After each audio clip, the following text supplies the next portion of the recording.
Bismillah, alhamdulillah, wassalatu wassalamu ala rasulillah wa ala alihi wa sahbihi wa man wala. Assalamu alaikum wa rahmatullahi wa barakatuh. Inshallah, we continue on with chapter 40, and we came to harfu an. And I had a couple of brief reflections, inshallah, about Quranic language and about usul al-tafsir, which might be worth mentioning here. So, in the first place, I'm wanting to say that I hope that some of you are taking really good notes on what I'm saying, especially the in-between things.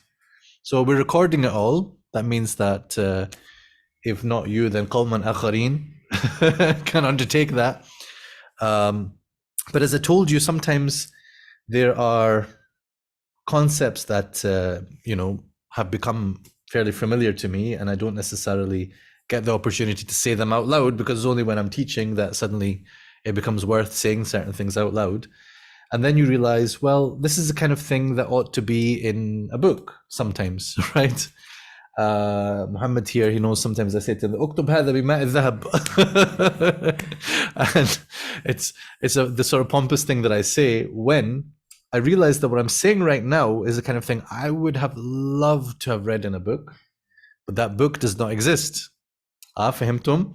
So this is the situation that we're in, as I mentioned to you about usul al-tafsir, that the experts in usul al-tafsir, by which I mean professors who are teaching these mawad in universities in the Arab world and beyond, they are the ones who are saying, we're not entirely sure what usul al-tafsir is. Like, what are we doing here? What are the sources of this? What are the chapters involved in this?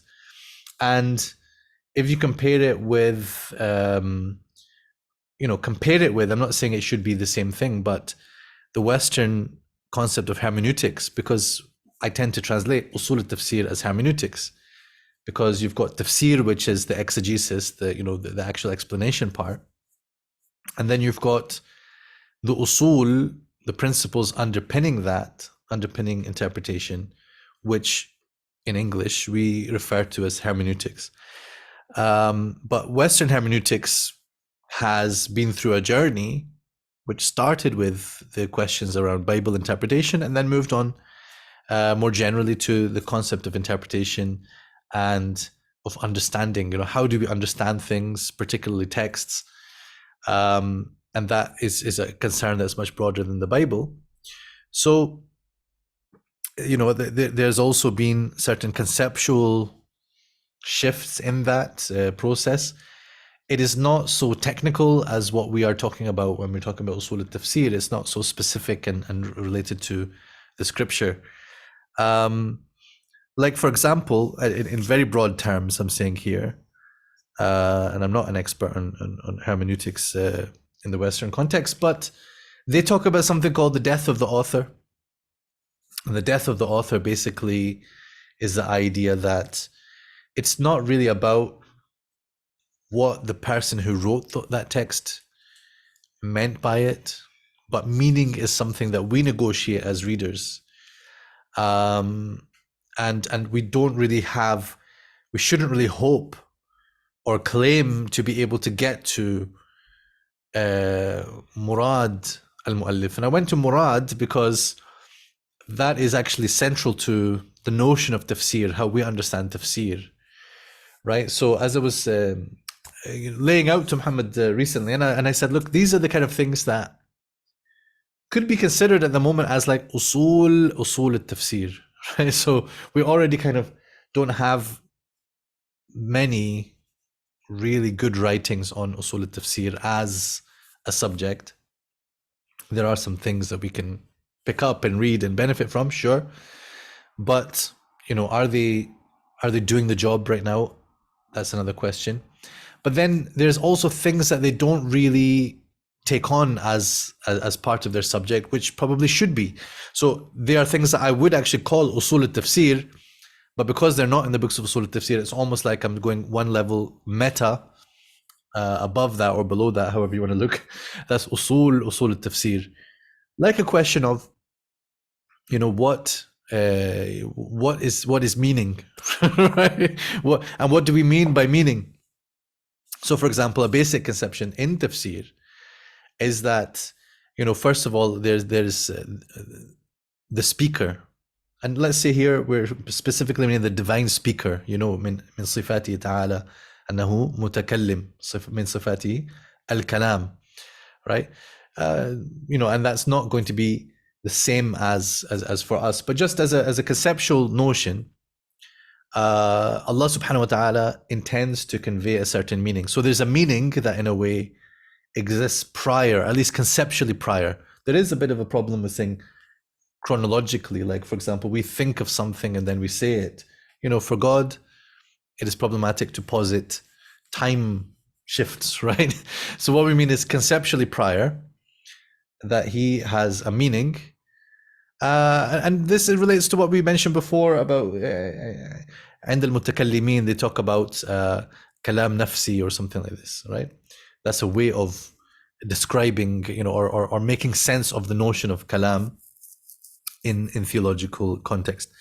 So there is a meaning, and then he conveys that in some words, particularly here. Now we've got the issue of revealing those words in the Arabic tongue as it is with the Qur'an. So how do we get from here to here? Let's not get into the details just now, but there is meaning, then there's words, and then let's skip over the issue of how the words are received by the Prophet ﷺ and conveyed and preserved and passed on. But let's just say that we now receive these words. So we receive them as words, and then we have to try to understand them, right? So in order to understand them, there's a process which we can call interpretation. And that's not the same as what we in our context we call ta'wil. We can call it ta'wil, and in fact sometimes in discussions of Arabic in Arabic in hermeneutics, this is called ta'wil. It just means interpretation. But here we don't mean ta'wil, which is sarf النص عن ظاهره لقرينة, or like basically a kind of majaz, or doing ta'wil of the sifat or anything. I just mean generally here, you hear some words, you're going to use your mind, use your prior understanding that you have to make sense of that. Not that it doesn't make sense already, but you're going to make your sense of it, right? You're going to understand something from it through a process which we call interpretation. So then there's understanding, right? So a mufassir as well receives the words, hears them, reads them, and then thinks about what is their meaning and derives understanding of the text. So they might have an initial understanding, and they might think some more and come up with more perspectives and understand more, right? They might understand several things from it, or they understand one thing for themselves and then they see that there are other possibilities, ihtimalat.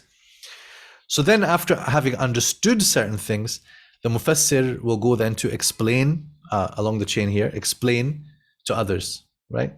So tafsir is, we could say tafsir is explanation, but tafsir in fact is based upon this whole process and story and chain. At least you could say starting from receiving the text and then interpreting the text, understanding the text, and then explaining it. So a mufassir has to do a lot more than just explain, right? For a mufassir, if I pretend to be a mufassir for a second, for me to explain something to you, I have to first understand it. And how I understand it will affect how I explain it. If I understand it incorrectly, my explanation will be also incorrect. If two of us understand things in a different way, our explanations may vary. So I like to call the exegetes, the mufassirun, the explorers and explainers of the Quran. Explorers and explainers. So in the first place, there's the exploration phase. And this is what we are learning about together here, right? So what we're not just doing is reading ready-made tafsir. We are seeing what is involved in actually exploring the Quran. And primarily what this means is exploring it linguistically, right? And people want to say to you, oh, language is not enough to understand the Quran. Correct, language is not enough. But sometimes the people who are saying that are the people who actually don't want to bother with the language at all, and they give it no value in the interpretation because they have imbibed a certain, as I say, hijaban ma'thuran, where people have received this notion that we just talk about the Quran with what has been said about the Quran before, especially by the first three generations. So misunderstanding the relevance and the importance of tafsir ma'thur to make it sort of the be all and end all. Oh, I'm sorry, I'm missing some things in the chat maybe. Subjectivity, isn't that an issue? Yes, it is. Of course it is. So we're seeing that, and we are, recognizing the significance of that subjectivity, because that is the difference between, being the knower of everything. وَهُوَ تَعَالَى يَعْلَمُ مُرَادَهُ. Without doubt, Allah subhanahu wa ta'ala knows what He intended by His kalam. Everyone else can only say, okay, this is, generally speaking, غَلَبَةُ الظَّنِّ. So most interpretations are dhanni interpretations. But then, of course, there are some situations where something becomes qat'i, right? So in a text, in the Quran particularly, we have, with regards to thubut, all of the Quran is qat'iyyat thubut. But with regards to dalala, there are things which are clear dalala and definitive denotation. That means to say, one cannot come and argue about what does this mean, because it really can only mean one thing, and it definitely means that. But then much of it is also open to different interpretations. And you can link this very closely with what is described in Ayah 7 of Surah Al Imran, al-muhkam wal-mutashabih. فيه آيات محكمات هن أم الكتاب. So those are the things that we would go back to if we have any debate over the things which are open to interpretation, which are debatable, the mutashabihat, right? So we would go back to the things that are the bedrocks. So also studying the language helps us to recognize what are the things that we would know for certain based on language, and what are the things that, although they may be said, there is still room for negotiation. And you're seeing how much room there is for negotiation. That's what I'm trying to point out to you, so that we understand that our enterprise as interpreters is based on ghalabatul dhann, is based on your best approximation. It's not all based on certainties.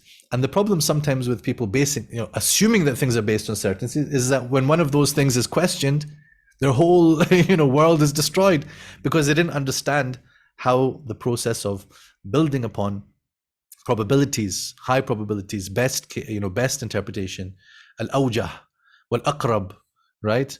If they didn't understand the notion of aqrab and they think everything is haqq and batil, they're the ones who are likely to lose faith as soon as they just actually learn something, as soon as they open a book like Kitab al-Itqan, or and we've seen this issue around the issue of the qira'at, and how people maybe they had certain things that they considered certain and absolute, and then when they realize that it doesn't quite work that way, they go into crisis mode. There's no need to have a crisis when you're just going to understand things more subtly and as they actually are. And that is, the scholarly enterprise is mostly, of course, based on dhanniyat. And that's perfectly fine. Dhanni doesn't mean guesswork. It doesn't mean being lost in confusion. It means having to recognize your limitations, recognize the limits of subjectivity, that you cannot be certain of muradullah. As Ibn Abbas said, there are four types of content in the Quran, right? There are things which everybody must know, and everybody does know. So it's like the concept of ma'loom min ad-dini bid-darura.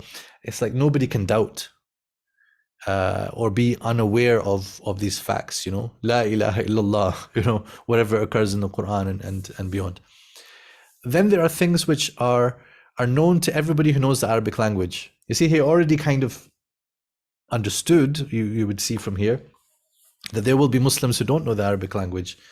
And there are Arabs who don't know the Arabic language in the operative way, in the understanding of how Quranic Arabic works. And we're going to come back to this in a second. So then there are things which are known only to the ulama.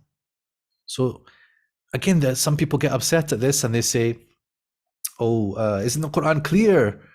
Isn't the Quran easy? Doesn't the Quran say that it's easy? Yes, well, okay. وَلَقَدْ يَسَّرْنَا الْقُرْآنَ لِلذِّكْرِ. Does that mean, يسرنا القرآن للتفسير وقد يسرنا القرآن لاستنباط الأحكام? Does it mean that all the types of yusr apply? And when Allah Azza wa says that is, al-kitab al-mubin, first of all, does mubin mean clear or does it mean clarifying? If it means clear, in what sense is it clear? Does it mean that all of its language and all of its meanings are clear to every person? These things are relative. There are things which are clear to the ulama that might not be clear to someone who became Muslim this morning, right? And who hasn't learned any of the language of the Quran, doesn't have the context and the background to understand things, but they're clear enough to you. So these things are relative to the person. It's not exactly subjectivity, but it's a relative informedness and a skill of interpretation. Interpretation is a skill. Interpretation is something that you want to grow and you want to hone that skill. It doesn't just come to every person in the same way automatically. It's something that you can learn, the theory about it, the practice of it. You can grow the mindset of a mufassir by constantly reading the mufassirin and seeing how they're thinking and honing your own perspective based on that. So if you want to, if you're busy, you've got full-time work, you're doing something else, that's fine as well, right? But then not say, oh, the Quran is clear to me as well. Right, okay, yeah. So all you're saying then basically is those scholars are wasting their time. And by the way, some people don't hesitate to say that, but because they don't have the first clue what those scholars are doing. I promise you, in studying what I'm studying, I'm not wasting my time. And there's also, I'm not making up stuff to study that doesn't exist. These complications and advanced levels of interpretation exist. And I, as Mo was telling you, I'm at the foot of a mountain. So that's a reality. When you actually engage with the Quran, you realize, okay, whatever it means by it being easy, whatever it means by it being clear, is not what certain simpletons want to insist that means. Did I point this? I didn't mean to point this way. Certain simpletons over there, right, would say, yes, the Quran is clear. So Ibn Abbas is saying those levels, and then he says there are things which are known only to Allah, right? And there are those things which are known only to Allah, and there's a limited number of things that people put in that category, especially like the ta'wil, that means the end outcome of the day of judgment. When will it happen? And also what things will look like and the description of those things. Who can really comment on that except really with just the nas of what Allah has mentioned and what we are made to feel by it. And then things like the huruf muqatta'at, there are things like this which are put in this category of the mutashabih, but of a particular type of mutashabih, which is like that which is beyond reach. Otherwise, it is also said that the mutashabih means that which has ihtimal of more than one meaning and can be actually understood by by actually interpreting it and referring it back to the muhkam in particular. Canville is asking, when you are presented with several opinions from the same mufassir, do you just take what makes more sense to you, take into account their evidence? Well, I mean, this is not fiqh in the sense that you have to take something in order to act on it, right? So in fiqh, you have this concept of, something is dhanni, but they say, yufidu al-amal, wa la yufidu al-ilm, right? Al-ilm, they mean in a very technical sense, which is yaqeen, which is absolute certainty. So that's called ilm. Everything else is called dhann, even though it might be like 90% dhann. So if something is like roughly speaking here, don't take the percentages too seriously, but if something is like over 50%, then they will say yufidul amal. That is to say, you act upon that. In fact, it might even be wajib to act upon it, right? And Hanafis make a distinction between wajib and fard as well. But in any case, it doesn't have to be based upon absolute certainty to be something that you act upon, or even that's an obligation, because it can be an obligation based on ghalabatul dhann. That's to say, is that making sense? Mm-hmm. So it can even an obligation can be based on not complete certainty, right? But the evidences are there.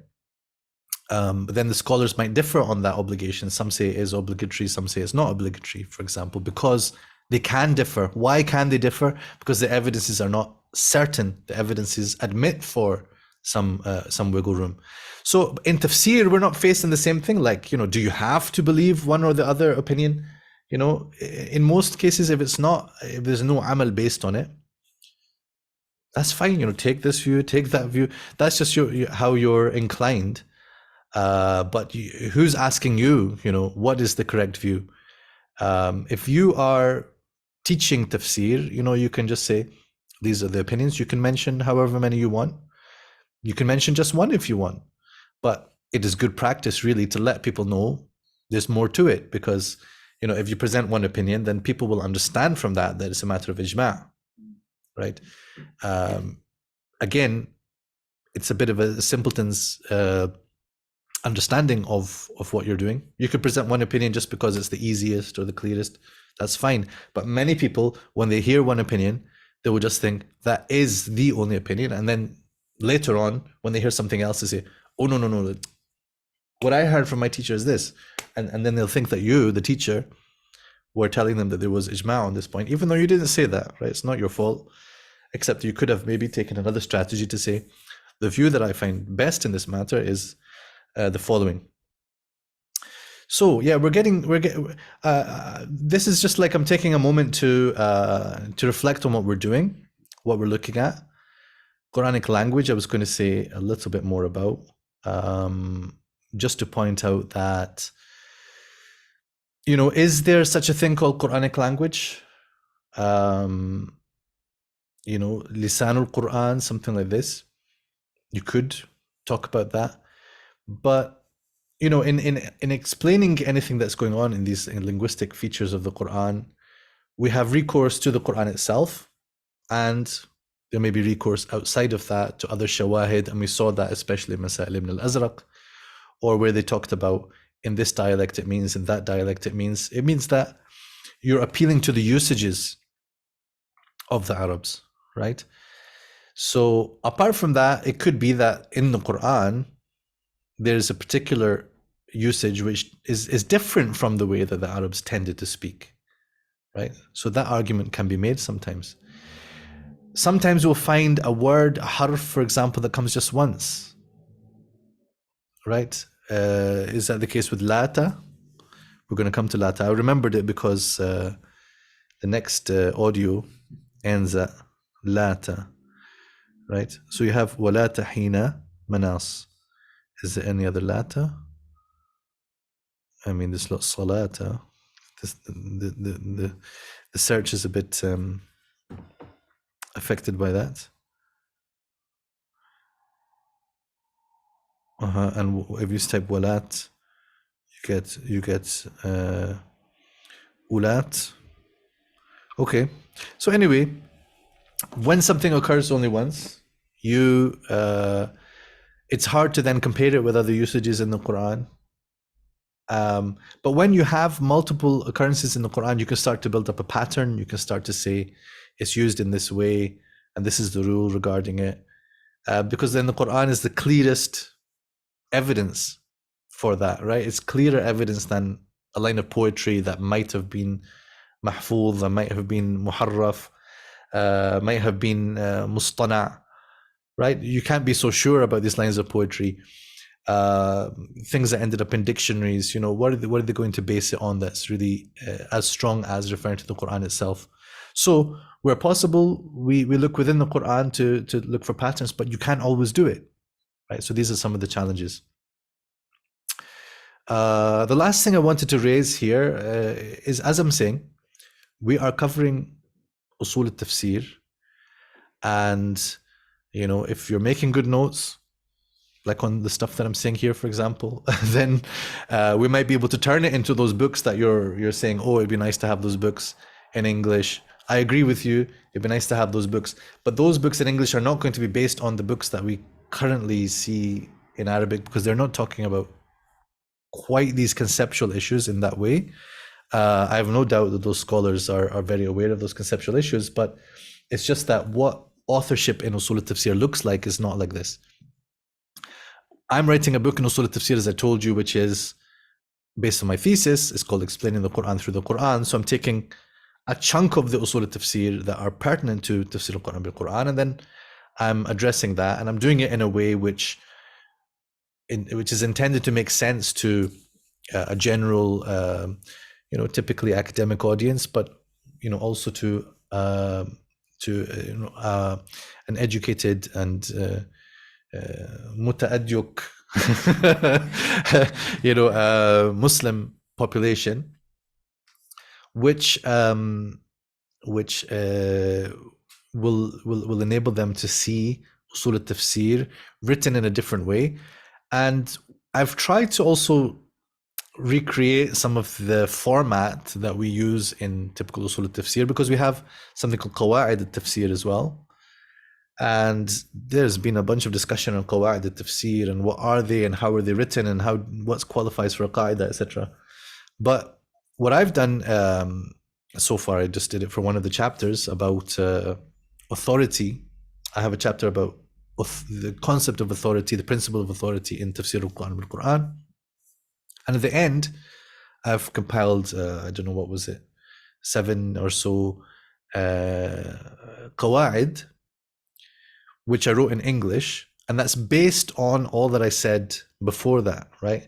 So it's almost like this course that I'm doing with you, in the course of getting through it and discussing things and noticing things, if I made good notes of it, I'm not.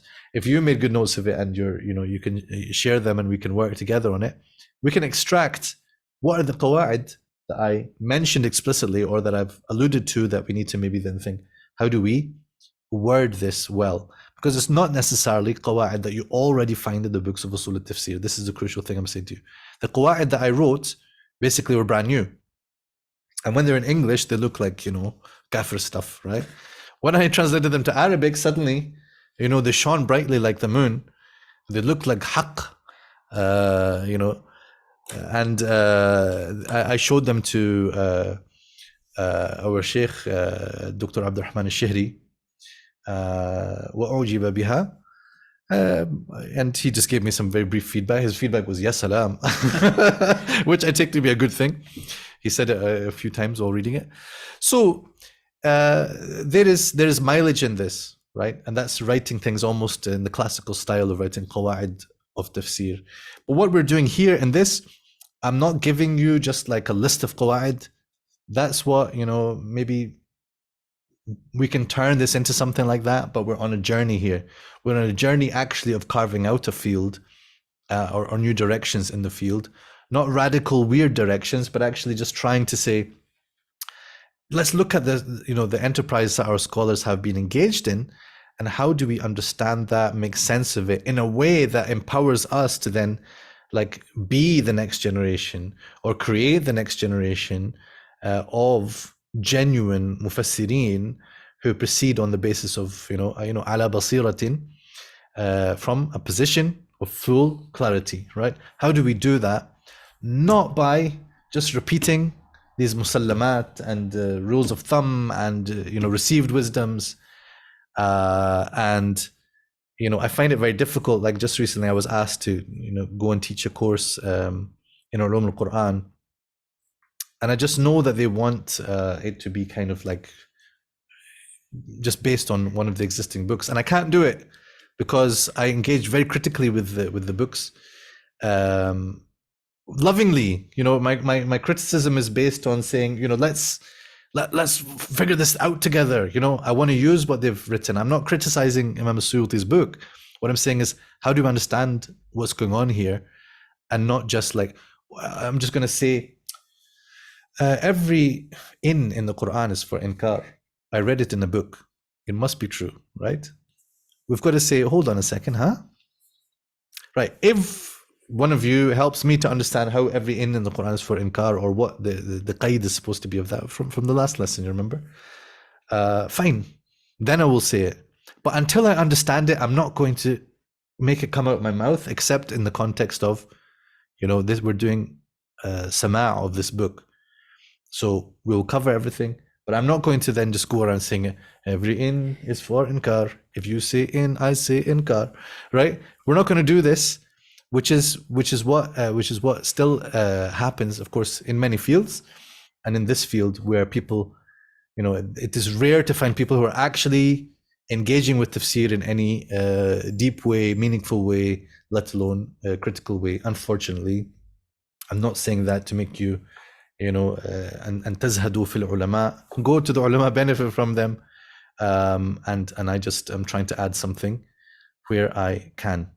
So yes, usul al-tafsir, that's what I'm saying. Let's go on to حرف أن. في القرآن إن بصيغة الشرط وهو غير مراد في 6 مواضع. ولا تكرهوا فتياتكم على البغاء إن أردنا تحصنا واشكروا نعمة الله إن كنتم إياه تعبدون وإن كنتم على سفر ولم تجدوا كاتبا فرهان إن ارتبتم فعدتهن. So accidentally we're just still at the last part of in. I hadn't realized we hadn't listened to this part. In is shartiya, but there are some places where that shart is not intended, right? So it so happens they're all within. I'm not sure that they would have to be within, but they are within. That's the point, really. In which in is not intended. So let's see. I'm sure I know what this footnote is. In other words, that its counter implication is not intended. Yeah. So they say la mafhuma laha. La mafhuma laha. The ruling following each conditional is not actually dependent on that condition being fulfilled. So if they intend to be chaste, right? It's not then, if they don't intend to be chaste, then oblige them. In kuntum iyyahu ta'budun. And if you don't worship Allah, then okay, don't do shukr then, right? That's not the meaning. That's not the meaning, right? Also farihanun, it's not limited to safar. That's what I would understand from this, but I don't remember the mas'ala. In irtabatum, this is an important one in Surah Al-Talaq.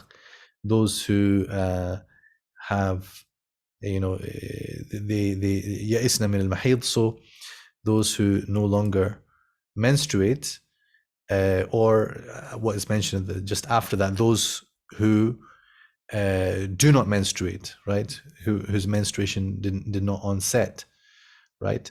And by the way, although we don't get into this whole issue, I'm not of the view that ayah is actually addressing, young girls, but I'm of the view that it is referring to a situation where someone is a woman, she is of marriageable age, but for whatever reason has not menstruated. There are many, many medical conditions in which that occurs. So the insistence that this ayah is talking about that, I think, is very questionable. As for, if there were other evidence for the idea of marriage and then consummation even, the point is there's no iddah anyway without consummation, right? So then if we're talking about the iddah for prepubescent girl, that would imply that there was consummation with the prepubescent girl. If there is independently evidence of that, then we could say that the ayah extends to present the ruling for that situation. But that doesn't mean that the ayah is actually raising the issue of prepubescent girls. It means non-menstruating women. That's my point of view about it, and Allah knows best. So in irtabatum, the point is only halat riba, then their iddah becomes this. That's not the point. In khiftum. So here, is shortening the prayer only in the case of fear? No, there's evidence that means that is more generally for any travel. In aradu islahan is also, there could be discussion around that. So let's come into an. أن تقصروا من الصلاة إن خفتم وبعولتهن أحق بردهن في ذلك إن أرادوا إصلاحا. فصل. أداة أن بالفتح والتخفيف تأتي على أوجه. الأول أن تكون حرفا مصدريا ناصبا للمضارع ويقع في موضعين. في الابتداء فيكون في محل رفع نحو وأن تصوموا خير لكم وأن تعفوا أقرب للتقوى. وبعد لفظ دال على معنى غير اليقين في محل رفع نحو وعسى أن تكرهوا شيئا. وكذلك نصب نحو نخشى أن تصيبنا دائرة وما كان هذا القرآن أن يفترى فأردت أن أعيبها. وكذلك خفض نحو أوذينا من قبل أن تأتينا، من قبل أن يأتي أحدكم الموت. وأن هذه موصول حرفي وتوصل بالفعل المتصرف مضارعا كما مر، وماضيا كمثل قوله تعالى لولا أن من الله علينا ولولا أن ثبتناك. وقد يرفع المضارع بعدهما إهمالا لها حملا على حرف ما أختها، كقراءة ابن محيصن لمن أراد أن يتم الرضاعة. الثاني أن تكون مخففة من الثقيلة فتقع بعد فعل اليقين أو ما نزل منزلته، نحو أفلا يرون ألا يرجع إليهم قولا، علم أن سيكون، وحسبوا ألا تكون في قراءة الرفع. So we saw this before with in, that sometimes in is actually inna that's been lightened, in which case it doesn't have its amal, and also frequently it is muqaddar with the dhamir al-sha'n. So here أفلا يرون أن, you can't really say أن لا, so it have to, the taqdir will have to be أنه لا يرجع إليهم قولا. علم أن سيكون, you can't say علم أن سيكون, it would have to be the taqdir علم أنه سيكون with the ضمير الشأن. وحسبوا أنه لا تكون, right? And this reminds me of a gripe that I raised on Twitter one time, because I frequently hear people saying the adhan like this, Ashhadu anna la ilaha illallah, not like from the manabir, but I just mean common people. You cannot say anna la ilaha illallah, right? Again, it's people who speak Arabic and they maybe are or hyper correcting. They sort of feel like it should be anna because I say anna Muhammadan Rasulullah, don't I? So it should be anna la ilaha illallah. You know, same. So it's not same, because yes, the asl would be ashhadu annahu la ilaha illallah, and then we have an mukhaffafa, then you just leave the dhamir al-sha'n off it, so it becomes an la ilaha illallah, and then they can be written together as one word, Allah ilaha illallah, and we saw that earlier. الوجه الثالث أن تكون مفسرة بمنزلة أي، نحو فأوحينا إليه أن اصنع الفلك بأعيننا ونودوا أن تلكم الجنة، وشرطها أن تسبق بجملة، فلذلك غلط من جعل منها قوله تعالى وآخر دعواهم أن الحمد لله رب العالمين. So does he say here? Yeah, it's so this is very much to do with the concept of qawl. So an, as I've said here in the footnote, would often be translated saying. Its association with speech particularly is perhaps best represented by a colon or the gloss saying. As you see here, we inspired to him saying, construct the ark. But you don't have to actually write the word saying. The translation would actually be fine without that. If you just put the colon. أن يتأخر عنها جملة، وأن يكون في الجملة السابقة معنى القول، ومنه قوله تعالى وانطلق الملأ منهم أن امشوا، إذ ليس المراد بالانطلاق المشي، بل انطلاق ألسنتهم بهذا الكلام، كما أنه ليس المراد بالمشي المتعارف بل الاستمرار على المشي. وزعم الزمخشري أن التي في قوله أن اتخذي من الجبال بيوتا مفسرة، ورد بأن قبله وأوحى ربك إلى النحل، والوحي هنا إلهام باتفاق، وليس في الإلهام معنى القول، وإنما هي مصدرية، أي باتخاذ الجبال. I don't think there's any problem with Zamakhshari's statement. Ilham is not qawl. Okay, but it's close enough to the notion of qawl that I think it can be described with it. I don't see a problem with that. To give insaf to Zamakhshari and not Ibn al-Munayyir's kind of insaf. لا يكون في الجملة السابقة أحرف القول. Is he's the intisaf or the insaf? Yeah, but there's an insaf as well, an intisaf and an insaf.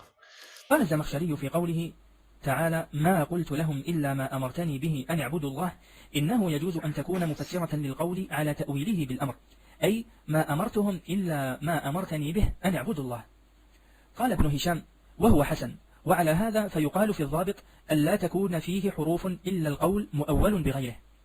قلت وهذا من الغرائب، كونهم يشرطون أن يكون فيها معنى القول، فإذا جاء لفظه أولوه بما فيه معناه مع صريحه، وهو نظير ما تقدم من جعلهم الألف واللام في الآن زائدة مع قولهم بتضمنها معناها وألا يدخل عليها حرف جر. الوجه الرابع أن تكون زائدة، والأكثر أن تقع بعد لما التوقيتية، نحو ولما أن جاءت رسلنا إبراهيم ولما أن جاءت رسلنا لوطا. وزعم الأخفش أنها قد تنصب المضارع وهي زائدة، وخرج عليه وما لنا ألا نقاتل في سبيل الله وما لنا ألا نتوكل على الله، قال فهي زائدة بدليل وما لنا لا نؤمن بالله. الوجه الخامس أن تكون شرطية كالمكسورة، قاله الكوفيون، وخرجوا عليه قوله عز وجل أن تضل إحداهما، أن صدوكم عن المسجد الحرام صفحا أن كنتم قوما مسرفين. قال ابن هشام ويرجحه عندي تواردهما على محل واحد، والأصل التوافق، وقد قرئ بالوجهين في الآيات المذكورة، ودخول الفاء بعدها في قوله فتذكر إحداهما الأخرى. الوجه السادس أن تكون نافية، قال بعضهم في قوله تعالى أن يؤتى أحد مثل ما أوتيتم، أي لا يؤتى، والصحيح أنها مصدرية، أي ولا تؤمنوا أن يؤتى، أي بإيتاء أحد. الوجه السابع أن تكون للتعليل كإذ، قاله بعضهم في قوله تعالى بل عجبوا أن جاءهم منذر منهم يخرجون الرسول وإياكم أن تؤمنوا، والصواب أنها مصدرية وقبلها لام العلة مقدرة. الوجه الثامن أن تكون بمعنى لألا، قاله بعضهم في قوله تعالى يبين الله لكم أن تضلوا، والصواب أنها مصدرية والتقدير كراهة أن تضلوا. So my Ibn Juzay students recognize this surely, because we have that in quite a lot of ayat, and I always point out this an can be translated as lest, and the taqdeer that they give is karahata an. But again, like I say, these taqdeers, take them as, you know, a kind of general taqreeb from, you know, what is understood, right? Because then otherwise, who's karaha?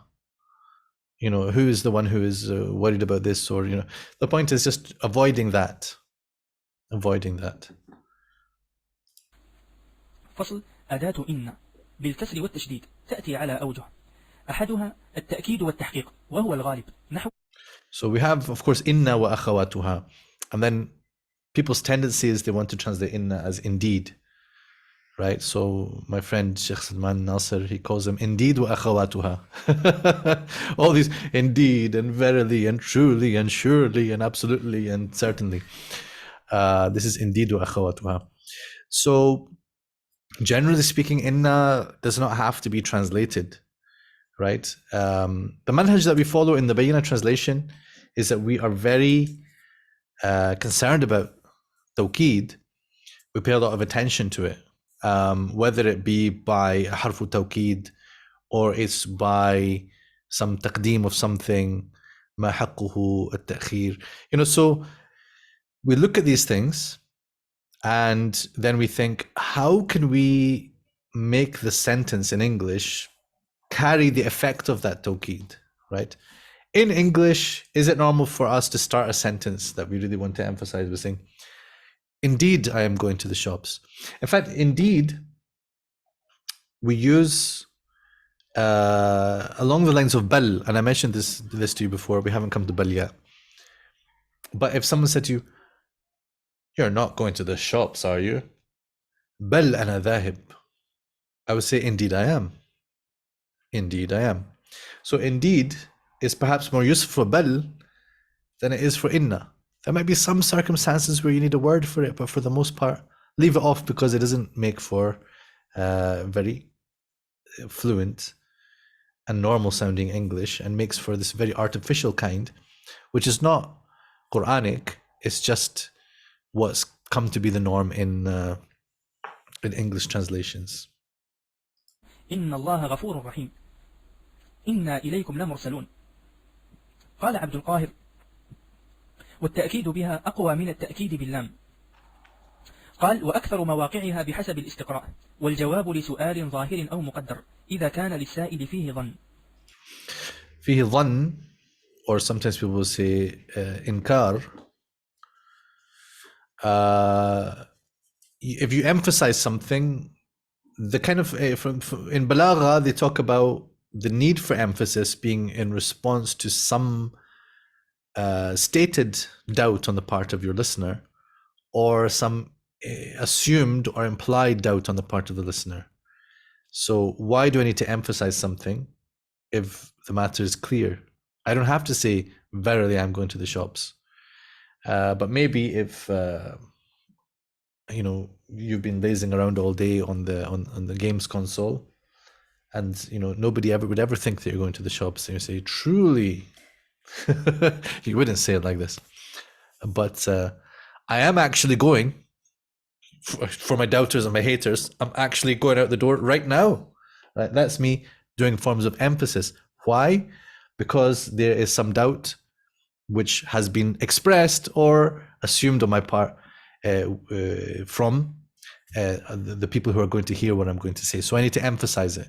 So inna is just one form of that, and there's no need to limit this point here to inna.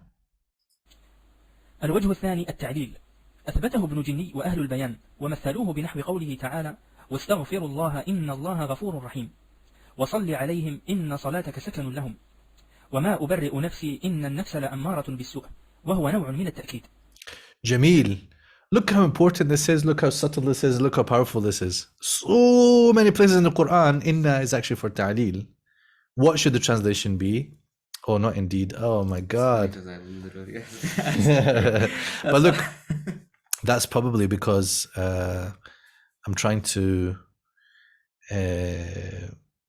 retain some kind of consistency in the discussion in this book. But it's not how we would translate the ayah. So myself. that's where my question from yesterday kind of arose. It's like, how do you maintain that consistency versus showing how, like, using the correct usage that's being given here? I kind of need a person to see the inna here in order for this to make sense to them. So I've said indeed inna. And then I've continued the indeed and the indeed. This is the problem, like I'm translating the ayah, but I want the person to see the place where inna comes. So do I keep inserting inna each time? It's tricky. It's tricky to do that because I'm inserting inna into an English sentence. This is bad enough, but I don't think because there's much I can do to make it better. So maybe you just about understand ta'leel from this. See forgiveness from God. Indeed, God is forgiving and merciful. And he says, نوع من التأكيد. So if indeed is a suitable word for ta'kid at all, which it just about is, then here, what kind of ta'kid? It is, what do you mean for indeed? What's the question? So using for indeed instead of just indeed. Oh, for indeed? Okay. I don't really want to do that. I think if it's for ta'leel, then take away the other word that, isn't for ta'leel. So just make it for God is forgiving and merciful. For your prayer is a comfort for them. For the soul does command to evil. I don't see any reason for maintaining the indeed because the inna is not there. There's a wajh for what you're saying because it is, as he's saying, it still has a kind of ta'kid in it. But I just think it's over egging the pudding, in my personal taste, to say for indeed. In some places I translated it as after all. After all, I think in the ayah, I should have the use of translation somewhere here. Keep referring to it. Inna shaytana lil insani aduwwun mubin. So when Yaqub is saying, don't tell, لا تقصص رؤياك على إخوتك فيكيدوا لك كيدا إن الشيطان للإنسان عدو مبين. So don't tell him. After all, Satan is an openly declared enemy to human beings. I don't remember the actual translation, but after all. So inna can refer to something that was already, like people would know, and therefore you can appeal to that as the reasoning. And that is actually even more the case with the word innama.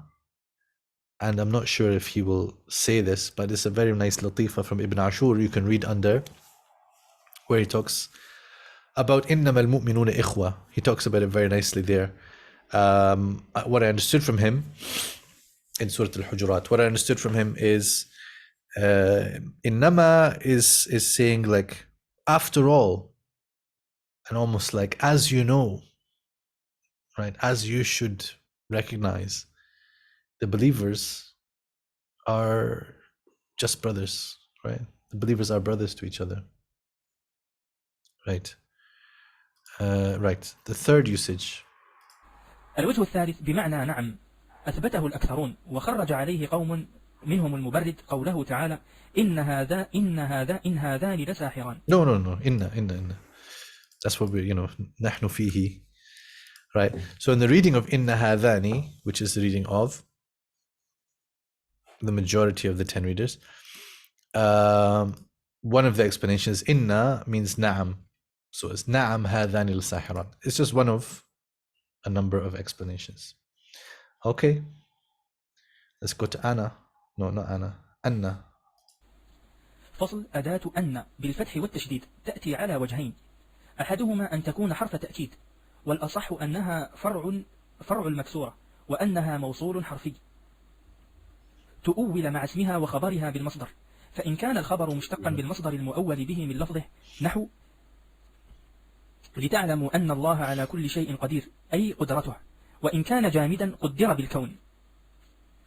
وقد استشكل كونها للتأكيد بأنك لو صرحت بالمصدر المنسبك منها لم يفد تأكيدا، وأجيب بأن التأكيد للمصدر المنحل، وبهذا يفرق بينها وبين المكسورة، لأن التأكيد في المكسورة للإسناد، وهذه لأحد الطرفين.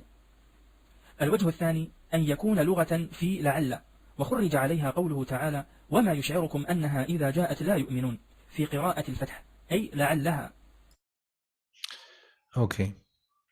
So واستشكل, because استشكل, obviously I'm not before this time, so I was not there making this إشكال, but I would make this إشكال because I have really a question mark over its emphatic effect. There's an answer given to that, and you can take the answer, that's fine. Because look, لِتَعْلَمُوا أَنَّ اللَّهَ is different from if it was just a statement إِنَّ اللَّهَ عَلَى كُلِّ شَيْءٍ قَدِيرٌ. We will say there's ta'keed by inna. But here, otherwise, what can you do? You can take away the anna. لِتَعْلَمُوا اللَّهَ. Actually, ilm can have direct masters and can have multiple, but that's a different meaning then. It's like to know him as, right? لِتَعْلَمُوا Allahu ala kulli shay'in qadir. So you need anna as the bridge between the fi'l and the many things that require it, right? So he says here the emphasis is for the verbal noun, which is so extracted. What does that exactly mean? Therefore, to say that anna Allah qadirun has greater emphasis on divine power than being explicit with لِتَعْلَمُوا قُدْرَتَهُ.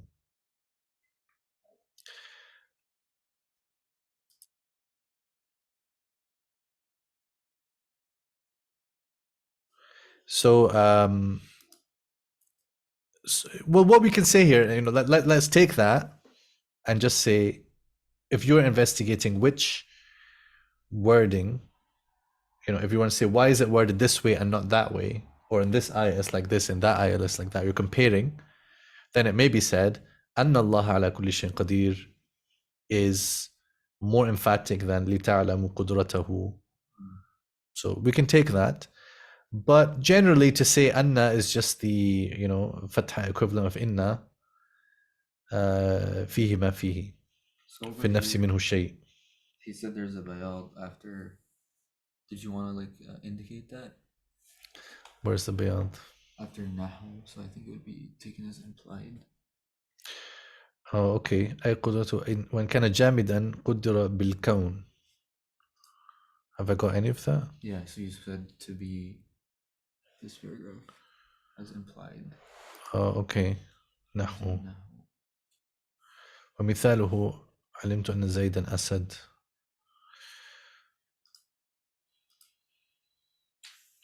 Okay.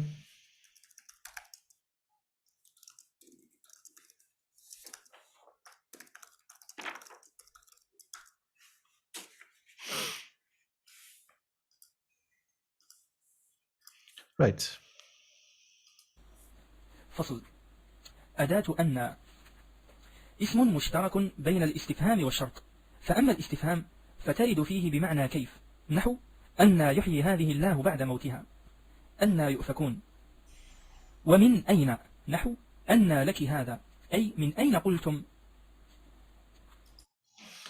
Right. One of my favorite things to say to someone is أن لك هذا. Like when they say something really daft. أن لك هذا يا هذا. To really put them down. I don't use it much. Right. So by the way, look, in English we have a word just like this. It's wonderful, which is whence. Whence. Whence means from where. From where. So when you hear people say from whence, they've done a violence to the English language, just like if someone were to say min anna. Min anna. So anna means min aina. Whence means from where. So don't say from whence. I sent him back from whence he came. No, you sent him back whence he came. فائدة.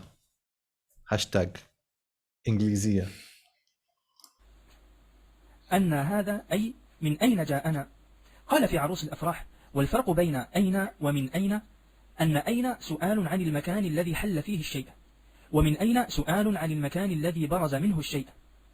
وجعل من هذا المعنى ما قرئ شاذا أن صببنا الماء صبا، وبمعنى متى.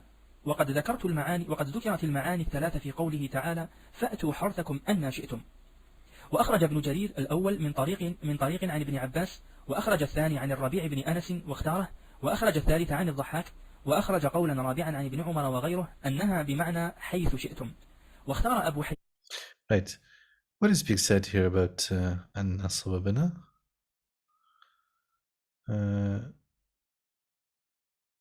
أن صببنا الماء صبا بمعنى متى. Okay. So when it says قرئ شاذا, the actual reading is أن صببنا الماء صبا, but it's أننا, like in the sense of أن, and then ضمير العظمة أن صببنا الماء صبا. So قرئ شاذا, I can only imagine there was some like imala or something that would make it sound different. Otherwise you would never know that someone is reading أن صببنا الماء صبا. Maybe I'm going to start secretly reading this one, and no one will ever know that I'm doing it. The only way is if there's imala. I was gonna ask why you wrote. All right, here, look, my footnote. Look, I've, سبقتني. سبقني Sohaib. This reading is attributed to Al-Hasan ibn Ali. This is the OG معجم القراءات that nobody talks about anymore. I have a copy somewhere. Although it cannot be represented here in transliteration, the pronunciation with imala indicates that this reading assumes an orthography which has a word written with the alif maqsura rather than the standing alif of the first person majestic plural pronoun. The resultant meaning, as described here, is let him look from where we pour out the rain. جميل يا صهيب. أحسنت. أطال الله عمرك. Right. So, it can be represented. Look, I've even written there with the imala. Oh, subhanallah, I'm just not paying attention. It can. There are ways now. I've seen maybe people doing this. It looks like Anne now. We had Anna, and now we've got Anne. But saying it like that. I'll have to decide whether to do that or just to say in the footnote that, this would be the transcription of it. وغيره أنها في الآية شرطية، وحذف جوابها لدلالة ما قبلها عليه، لأنها لو كانت استفهامية لاكتفت بما بعدها، كما هو شأن الاستفهامية أن تكتفي بما بعدها، أي تكون كلاما يحسن السكوت عليه إن كان اسما أو فعلا. فصل. أداة أو. Okay. So, فَأْتُوا حَرْثَكُمْ, they said, all three meanings of anna can apply to it. Right then, Abu Hayyan and others preferred the view that it's conditional in this verse. Okay. Right. عطف ترد لمعان منها الشك من المتكلم نحو قالوا لبثنا يوما أو بعض يوم. ومنها الإبهام على السامع نحو وإنا أو إياكم لعلى هدى أو في ضلال مبين. ومنها التخيير بين المعطوفين بأن يمتنع الجمع بينهما والإباحة بألا يمتنع الجمع. ومثل الثاني بقوله ولا على أنفسكم أن تأكلوا من بيوتكم أو بيوت آبائكم. So, as I said before, takhir is giving choice. I had to adjust the previous translation, but here I've already got it as it should be. Takhir is giving someone a choice. So, these are different senses of aw. This distinction between meanings of aw was very pertinent to a lot of things. It's pertinent to usul al-fiqh. You know, is there takhir on this matter, or you know, is it ibaha, or what is the situation in ayat al-ahkam, and some of them are mentioned here. ومثل الأولى بقوله تعالى ففدية من صيام أو صدقة أو نسك وقوله فكفارته إطعام 10 مساكين من أوسط ما تطعمون أهليكم أو كسوتهم أو تحرير رقبة. واستشكل ابن هشام بأنه ممتنع بالنسبة إلى وقوع كل كفارة أو فدية بل يقع واحد منهن كفارة أو فدية والباقي قربة مستقلة خارجة عن ذلك. قلت وأوضح من هذا التمثيل قوله تعالى أن يقتلوا أو يصلبوا الآية على قول من جعل الخيرة في ذلك إلى الإمام فإنه يمتنع عليه الجمع بين هذه الأمور بل يفعل منها واحدا يؤدي اجتهاده إليه.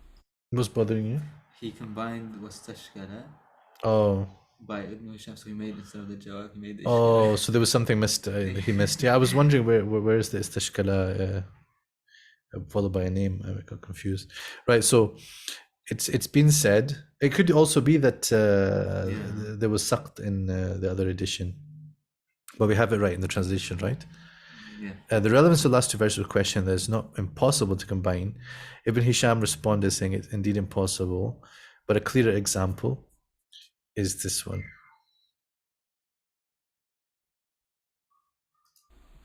والتفصيل بعد الإجمال نحو وقالوا كونوا هودا أو نصارى تهتدوا إلا قالوا ساحر أو مجنون أي قال بعضهم كذا وبعضهم كذا.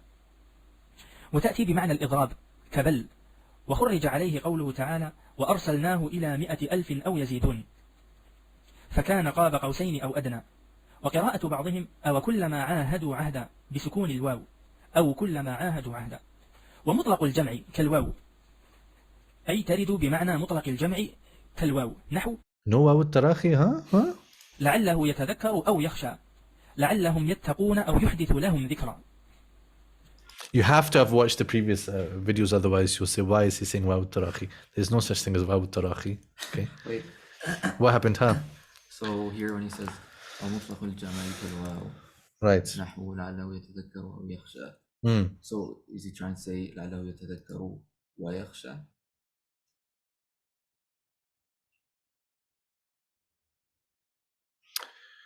So yes, but why? There's two examples, right? But they're similar, isn't it? ومطلق الجمع كالواو. Because it's not the one. These things go together, don't they? You know, he's going to take heed, Fir'aun that is, and fear God.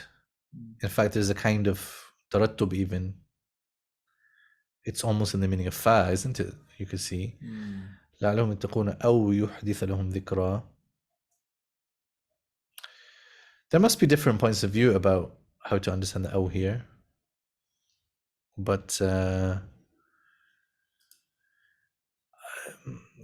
has he mentioned a category where basically because otherwise would it not be Ibham? It's along this kind of line where it can be one or the other or both. But that's not exactly the same as saying as mutlaq al-jam' kal-waw.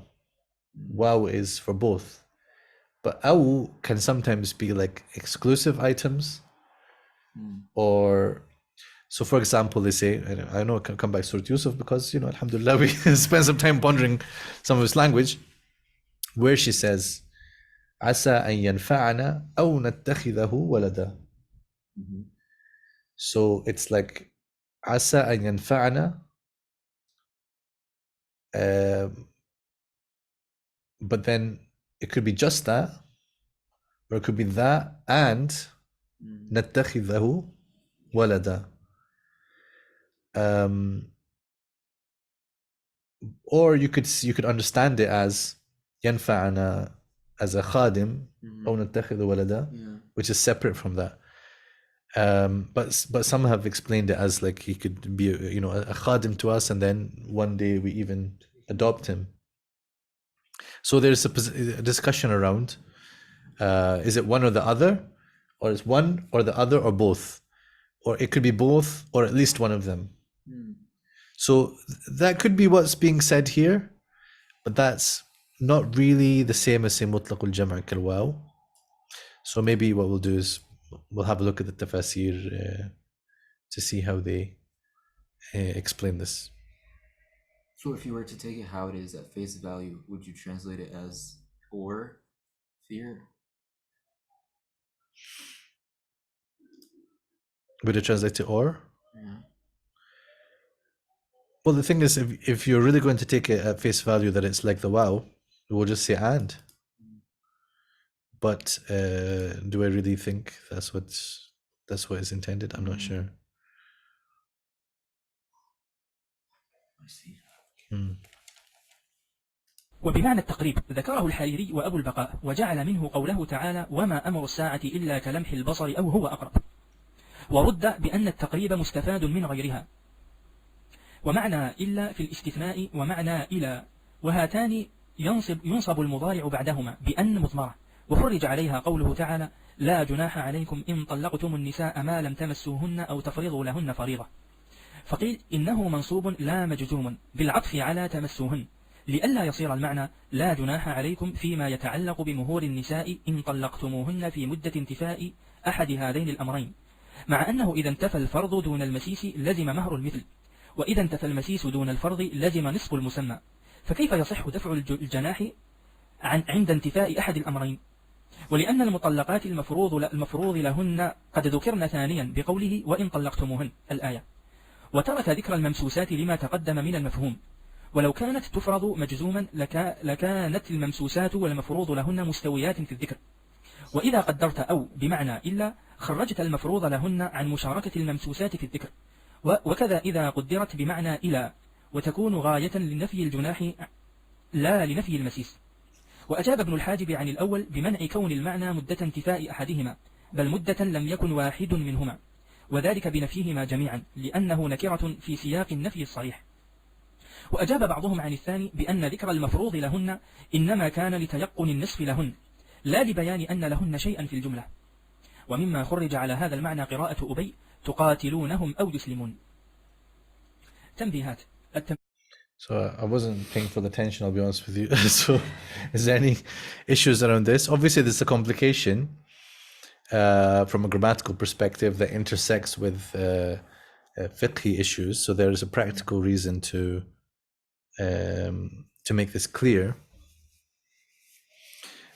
But tafridu, on the face of it, you know, just as the word itself, if you looked at it by itself, could either be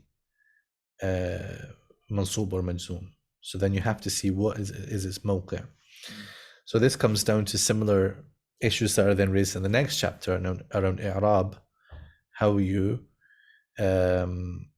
negotiate the grammar and the meaning, the i'rab and the meaning. So the headline of this is al-i'rabu far'u al-ma'na. But do you see the problem with this statement or the difficulty in making this our motto, much as it is actually correct? Al-i'rabu far'u al-ma'na. But where do we get the ma'na from? We have to do i'rab. Remember how we did this? We saw this scheme. I didn't even intend for this kind of tanasub to come between what I said at the beginning and this, but alhamdulillah, with the tawfiq of Allah, here we're back to this thing that I said about this chain of transmission of understanding, right? So for us, the i'rab is the interpretation, is far'u al-ma'na. So in actual fact, it's a far' of the original intended ma'na, but it's a far' of what ma'na we think was the original intended ma'na, which we might get to by a means other than i'rab, right? So here it's got to make sense. It's got to make sense fiqhically. I don't know. It has to, juristically, and you have to be able to read the ayah in a way that is sensible. And then you say, well, in that case, if it means that, then the i'rab that gives that meaning, you see, is like this. But prior to that, the one who said the words had the meaning, and they formed the words with an i'rab that would carry those meanings. So yes, al-i'rabu far'u al-ma'na wa la yuqal al-'aks, but of course, our claims of meaning have to be based upon an i'rab. See this? So it feels circular. It feels circular, and it kind of is. Although this is not what they mean, but in hermeneutics, they talk about the hermeneutic circle. There is a sense of sometimes going round and round. And that's why I'm saying also to understand that things are not always as built on absolute certainty. Like people have this thing, we've got this absolute base of yaqeen, and then we build upon it, and everything we say is yaqeen and yaqeen.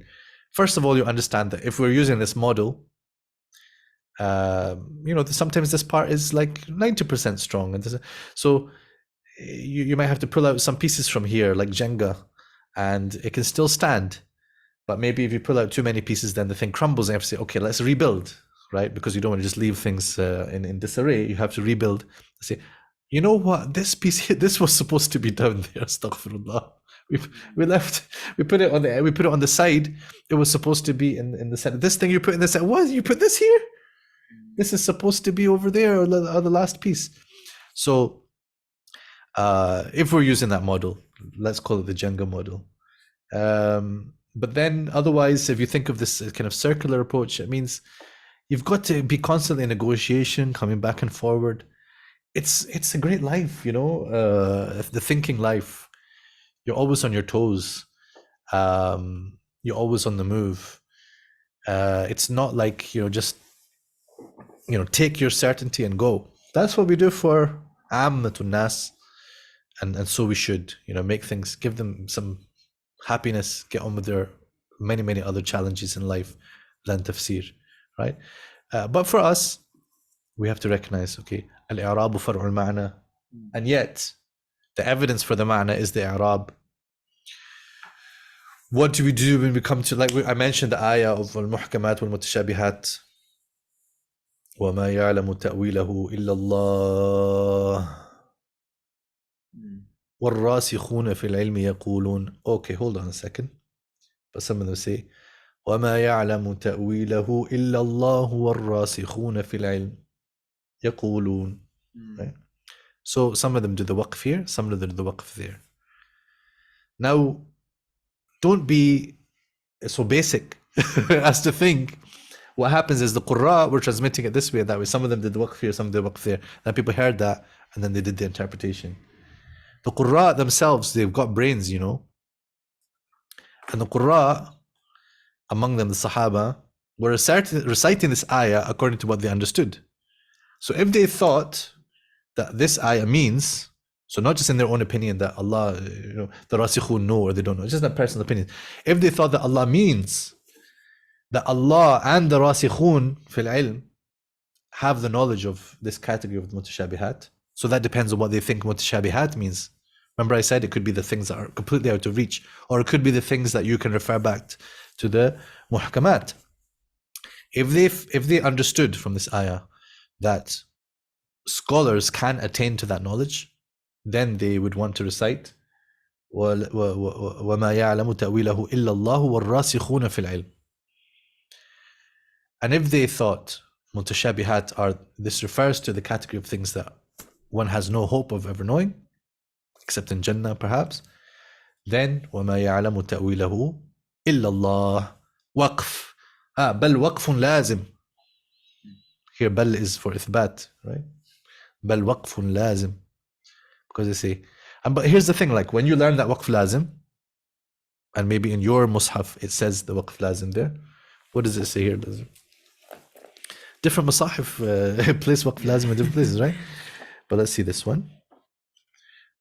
This is kind of like standard Arab mushaf, if I call it. It doesn't really, Medina kind of mushaf. It has got waqf lazim, yeah. So then again, if you learn the waqf lazim, and then here's where you should not overspeak, because the overspeaker will say, because if you joined it to us after, the meaning would, لفسد المعنى لفسدت الأرض بل لفسدتها أي السماوات والأرض, right? Why? Because then that would imply that the scholars also know the mutashabihat. Yeah, you know what? Like Sahaba believed that. Some Sahaba said this, some Sahaba said that. And from Ibn Abbas, we have some riwayas where he's saying, you stop here because only Allah knows the mutashabihat. And other riwayas where he says, أنا من الراسخين في العلم وأنا أعلم تأويله. So, right. And maybe, I like the idea that Ibn Abbas was also messing with us a bit. Because look, the ayah is actually, look how beautiful this ayah is. Like, I know this will upset people. This is the ayah about muhkam mutashabih. It's going to be muhkam, right? Right? You know the meme? Right? Tell me that the ayah about muhkam mutashabih is muhkam, right? There's a lot of ihtimal in this ayah. First of all, as I said, is the mutashabih the completely out of reach category, or is it something that can be attained to? Secondly, ما يعلم تأويله إلا الله, or إلا الله والراسخون في العلم. And this evidences for this and that. We're not going into the whole discussion about that. And the qira'ah shadha, which supports the waqf. That's not the point. Does the ayah mean that everything in the Quran is either muhkam or mutashabih? That's not actually clear. Right? Ibn Atiyah, for example, I'm sure it was he who mentioned that there can be a category that's neither muhkam nor mutashabih, right? Because he says, فيه آيات محكمات هن أم الكتاب وأخر متشابهات, and others that are mutashabihat. Does that mean all others that are not muhkamat or mutashabihat? It could be that mutashabihat are that far category that only Allah knows, and then in between there's another category which would have to call something else, bayn bayn. The bayn category can be understood by the scholars by rad ala al-muhkamat. Right, I know, departures and departures, but this is usul al-tafsir. I'm not going to sit and write this stuff, I don't have time for that. But when I'm sitting talking with you, these things come out, write them down. Some of that, by the way, is in the thesis. The discussion around mutashabihat and stuff is in the thesis. I didn't say much new there. الأول لم يذكر المتقدمون لأو هذه المعاني، بل قالوا هي لأحد الشيئين أو الأشياء. قال ابن هشام وهو التحقيق، والمعاني المذكورة مستفادة من القرائن. التنبيه الثاني، قال أبو البقاء أو في النهي نقيضة أو في الإباحة. So basically, if أو has a meaning, we don't have to list them as all these separate meanings. A lot of that is just like nuances and senses and implications. It's kind of like the discussion about the balaghi usages. Istifham is istifham, but I can do istifham for lots of purposes, rhetorical purposes and inkar and things like that. That doesn't mean that the istifham changed as such. It sort of fell for a different purpose. So likewise, you could say something like aw. Is it different types of aw? You could say that. Or you can also say, as Ibn Hisham said, the various meanings are inferred from context. But the point is, this can be said about a lot of the things in this whole chapter. تطع منهم آثما أو كفورا فلا يجوز فعل أحدهما، فلو جمع بينهما كان فعلا للمنهي عنه مرتين، لأن كل واحد منهما أحدهما. وقال غيره أو في مثل هذا المعنى بمعنى الواو تفيد الجمع. That's nice. Now we see a better sense. This comes down to like a Boolean logic. You've got and or but. But is actually the same as and. They're logical. There's a logical process of these types of conjunctions. You know Boolean logic? I've Heard of it, yeah. That's me too. I actually studied logic at one point in university, but I kind of forgot. Formal logic, like you'd write out tables of logic. And then I studied mantiq later on, which was a different thing really. قال الخطيبي الأولى أنها على بابها، وإنما جاء التعميم فيها من النهي الذي في معنى النفي، والنكرة في سياق النفي تعم، لأن المعنى قبل النهي تطيع آثما أو كفورا، أي واحدا منهما، فإذا جاء النهي ورد على ما كان ثابتا، فالمعنى لا تطع واحدا منهما، فالتعميم فيها من جهة النهي وهي على بابها. I wasn't following that closely right now, but this is the sweetness of scholarship. Look at this, you know, and this is what you get in the kind of Hashia tradition, in tafsir and other fields, right? You know, someone says something, later scholars come and comment on it, and they're trying to refine that statement. And especially in the Hashia is kind of saying, look, Zamakhshari's qawl is the main thing that we're circling around, or Baydawi's, or the Jalalain, or whatever it may be. And then we are going to come and just say, hey, let's do some tawjih of this, let's probe into this, let's question this. And some people look at that tradition and they feel like, look at this hair splitting and time wasting and dance. How many angels can dance on the head of a pin? The answer is Allahu A'lam, right? But you know, what they're doing provides a great richness for people to you know, to work their brain and to learn about, like, when statements are made, how do you analyze that statement? How do you measure it up? التنبيه الثالث: أو لكون مبناها على عدم التشريك عاد الضمير إلى مفرديها بالإفراد بخلاف الواو. وأما قوله تعالى إن يكن غنيا أو فقيرا فالله أولى بهما، فقيل إنها بمعنى الواو، وقيل المعنى أن يكن الخصمان غنيين أو فقيرين. Right. I think this ayah comes up later on with a different type of explanation.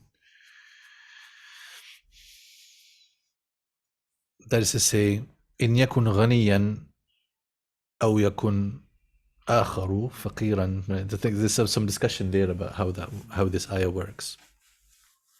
Right. But what they're trying to do is get the deep understanding, the underlying understanding of how the language is working. فائدة: أخرج ابن أبي حاتم عن ابن عباس قال: كل شيء في القرآن أو فهو مخير، فإذا كان فمن لم يجد فهو الأول فالأول. وأخرج البيهقي في سننه عن ابن جريج قال: كل شيء في القرآن فيه أو فللتخيير إلا قوله تعالى أن يقتلوا أو يصلبوا ليس بمخير فيها. قال الشافعي: وبهذا أقول. Right. So here, as I said, you know, like if you were to take this ala itlaqiha, then it wouldn't work. But then what is the qaid? Here, I think the qaid is easy enough to state. In the context of rulings such as expiations, the addressee is being given a free choice. And that addressee, in the case of ayyuqattalu aw yusallabu, is the hakim, right?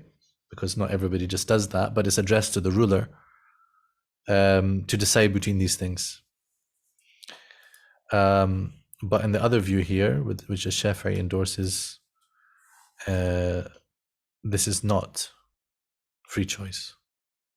So, did I understand that okay? So, two opposite views. وفي قوله تعالى أولى لك فأولى، وكذلك في قوله فأولى لهم، قال في الصحاح قولهم أولى لك كلمة تهدد ووعيد. قال الشاعر فأولى له ثم أولى له. قال الأصمعي فمعناه قاربه ما يهلكه، أي نزل به. قال الجوهري ولم يقل فيها أحد أحسن مما قال الأصمعي.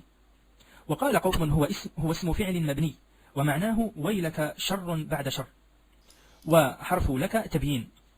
وقيل هو علم للوعيد غير مصروف، ولذا لم ينون، وإن محله رفع على الابتداء، ولك خبرها، ووزنه على هذا فعلا، والألف للإلحاق. وقيل افعل.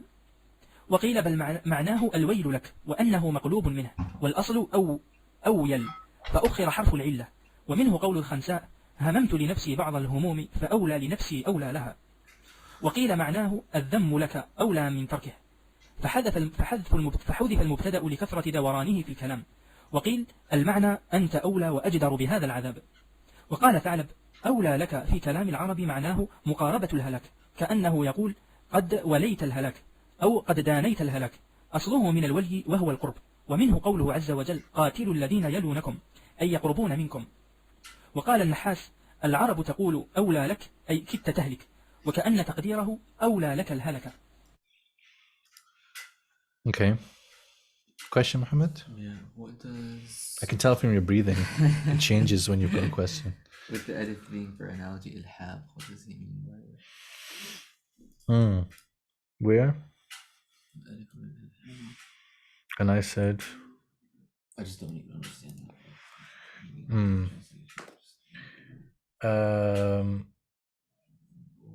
I think it is analogy. That is to say, to kind of just to put it into that category that wasn't.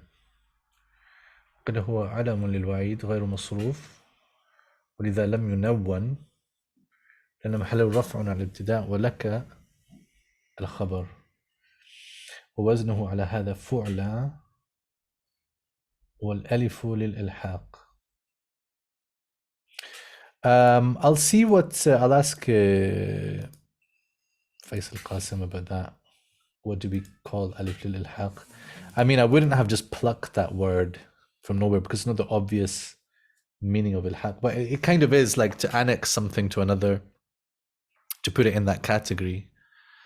But I'll need to revise what do we understand by the term ilhaq in this sarf context. But yeah, as you can see, there are a number of different views about how the word awla does its work. And from context, you understand there is some kind of wa'id and dham. However, there's a view about a particular ayah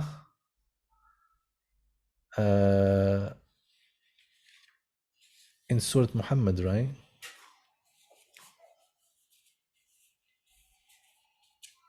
Does he mention here this other opinion? Let me just check which ayah I'm thinking of here. I think it's that one in Muhammad. فأولى لهم. Yeah, it's in Surah Muhammad, that one. So because at the end of the ayah فأولى لهم طاعة وقول معروف. So he doesn't mention here, does he? That there is an opinion that طاعة is the fa'il, is the mubtada, and then أولى is the khabar. So that's طاعة وقول معروف أولى لهم. It is preferable for them. So I'm looking at Tafsir al-Alusi. Let's see. He says طاعة وقول معروف كلام مستقل محذوف منه أحد الجزئين وهو قول مجاهد. Okay. وأما المبتدأ تقديره الأمر أو أمرنا طاعة etc etc. وقيل أي أمرهم طاعة معروف. Okay, that's the same view. وقيل هي حكاية قولهم قبل الأمر بالجهاد etc etc. Okay. وذهب بعض إلى أن أولى أفعل تفضيل مبتدأ ولهم صلته واللام بمعنى الباء وطاعة خبر. Okay, so it's the other way around from what I said. خبر كأنه قيل فأولى بهم من النظر إليك نظر المغشي عليه من الموت طاعة وقول معروف وعليه لا يكون كلاما مستقلا ولا يوقف على لهم, although you can still do waqf because it's end of an ayah anyway. ومما لا ينبغي أن يلتفت إليه ما قيل إن طاعة صفة للسورة. Okay, so he mentions a lot of things, but he says مما ينبغي ألا يلتفت إليه, and then he mentioned it, and we would never have thought about it otherwise. But this is, it's good to sometimes know what are the things that deserve to be in the trash, so that you actually learn not to also say those things that are in the trash. And you should also then, why I recommend people to read Tafsir al-Alusi if they're ready to read it, is, you have your own ideas. I have my own ideas. And sometimes I have the idea and then I read what he says and I'm like, look here, Alusi said, وليس بشيء وفيه من الضعف ما لا يخفى على كل ذي لب. Right? So then you get the sense, all right, you should not be hasty in your opinions. Of course, Lucy himself could think it's bad and it could still be good, but it's worth knowing that I didn't solve the puzzle and come up with something. It could be that people thought about it and they discounted it for good reasons. Okay, so we'll see if we can where can we get to. Inshallah, we reach Hasha and we just get to the end of this bit because that means 20 minutes. Let's try and sort of go straight. أداة إيا. زعم الزجاج أنها اسم ظاهر والجمهور ضمير، ثم اختلفوا فيه على أقوال. أحدها أنه كلمة ضمير هو وما اتصل به، والثاني أنه وحده ضمير وما بعده اسم مضاف له يفسر ما يراد به من تكلم وغيبة وخطاب، نحو فإياي فارهبون، بل إياه تدعون، إياك نعبد. والثالث أنه وحده ضمير وما بعده حروف تفسر المراد. والرابع أنه عماد وما. So he's reading from Iya, actually. Okay, I thought it was. But then what happened to E and I? Maybe there's a different order in his book. So here he's gone to Iya, so I'll go there now, and then we'll see if he comes back. If not, then we'll fill it in. بعده هو الضمير، وقد غلط من زعم أنه مشتق، وفيه 7 لغات قرئ بها بتشديد الياء وتخفيفها مع الهمزة وإبدالها هاء مكسورة ومفتوحة. هذه 8 يسقط منها بفتح الهاء مع التشديد. أداة أيان اسم استفهام وإنما يستفهم به عن الزمان المستقبل. So we'll go back and just have a quick look at them as well. E is very interesting. It only comes just in this ayah. E wa Rabbi.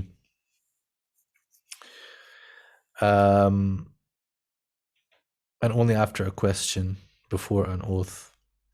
So we don't have loads of examples of it in the Quran to say, okay, this is the rule and that's the rule. I mean, in the Quran, it literally comes أحق هو, it comes as jawab for that, and it comes before a qasam. Does that mean it's the rule? So Ibn al-Hajib may well have other reasons to say that, but just for the fact that it occurs in the Quran like that, it's only in one ayah, how can you then sort of have a sense that there's a rule here? Some people say, you know what I'm about to say? That from E wallah, then you got this E wa with hadf al-muqsam bihi, Iwa, and then you get Aywa. So some people say Iwa, I think, whereas others say Aywa. So that, the asl of that is very Quranic, but very, fasih Arabic. وفيه نظر, فيه نظر is all I can say about that. The Turks say evet, and it sounds like it's probably from there or from a common origin rather than from Iwallah. But this is one of the things that people forward this all the time. كما جزم به ابن مالك وأبو حيان ولم يذكر فيه خلاف. We needed to also look at ay. There's quite a lot here, so I'm not going to read through it all. Just so ayyan first is a conditional, secondly interrogative, so asking a question, which.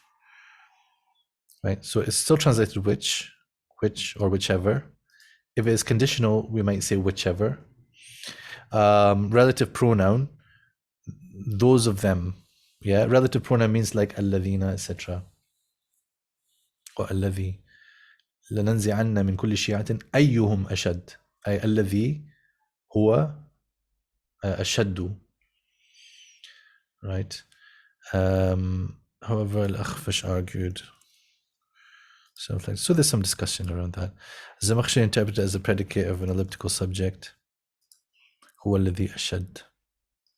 Ibn al-Tarawa claimed that ayu was not mudaf. Okay, so interesting discussion. And then we've got the famous Ya Ayyuha.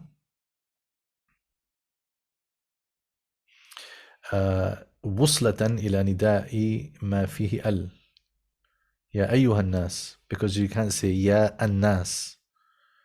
So he just says it's وصلة, and then he doesn't discuss really the إعراب of it. So you can find that in the books of إعراب, and you can find it in the books of نحو.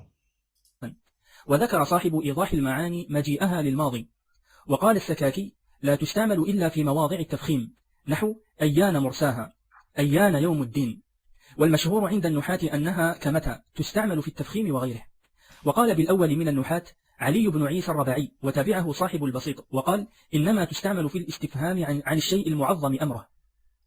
وفي الكشاف قيل إنها مشتقة من أي فعلان منه، لأن معناه أي وقت وأي فعل، من آويت إليه، لأن البعض آو إلى الكل ومتساند وهو بعيد.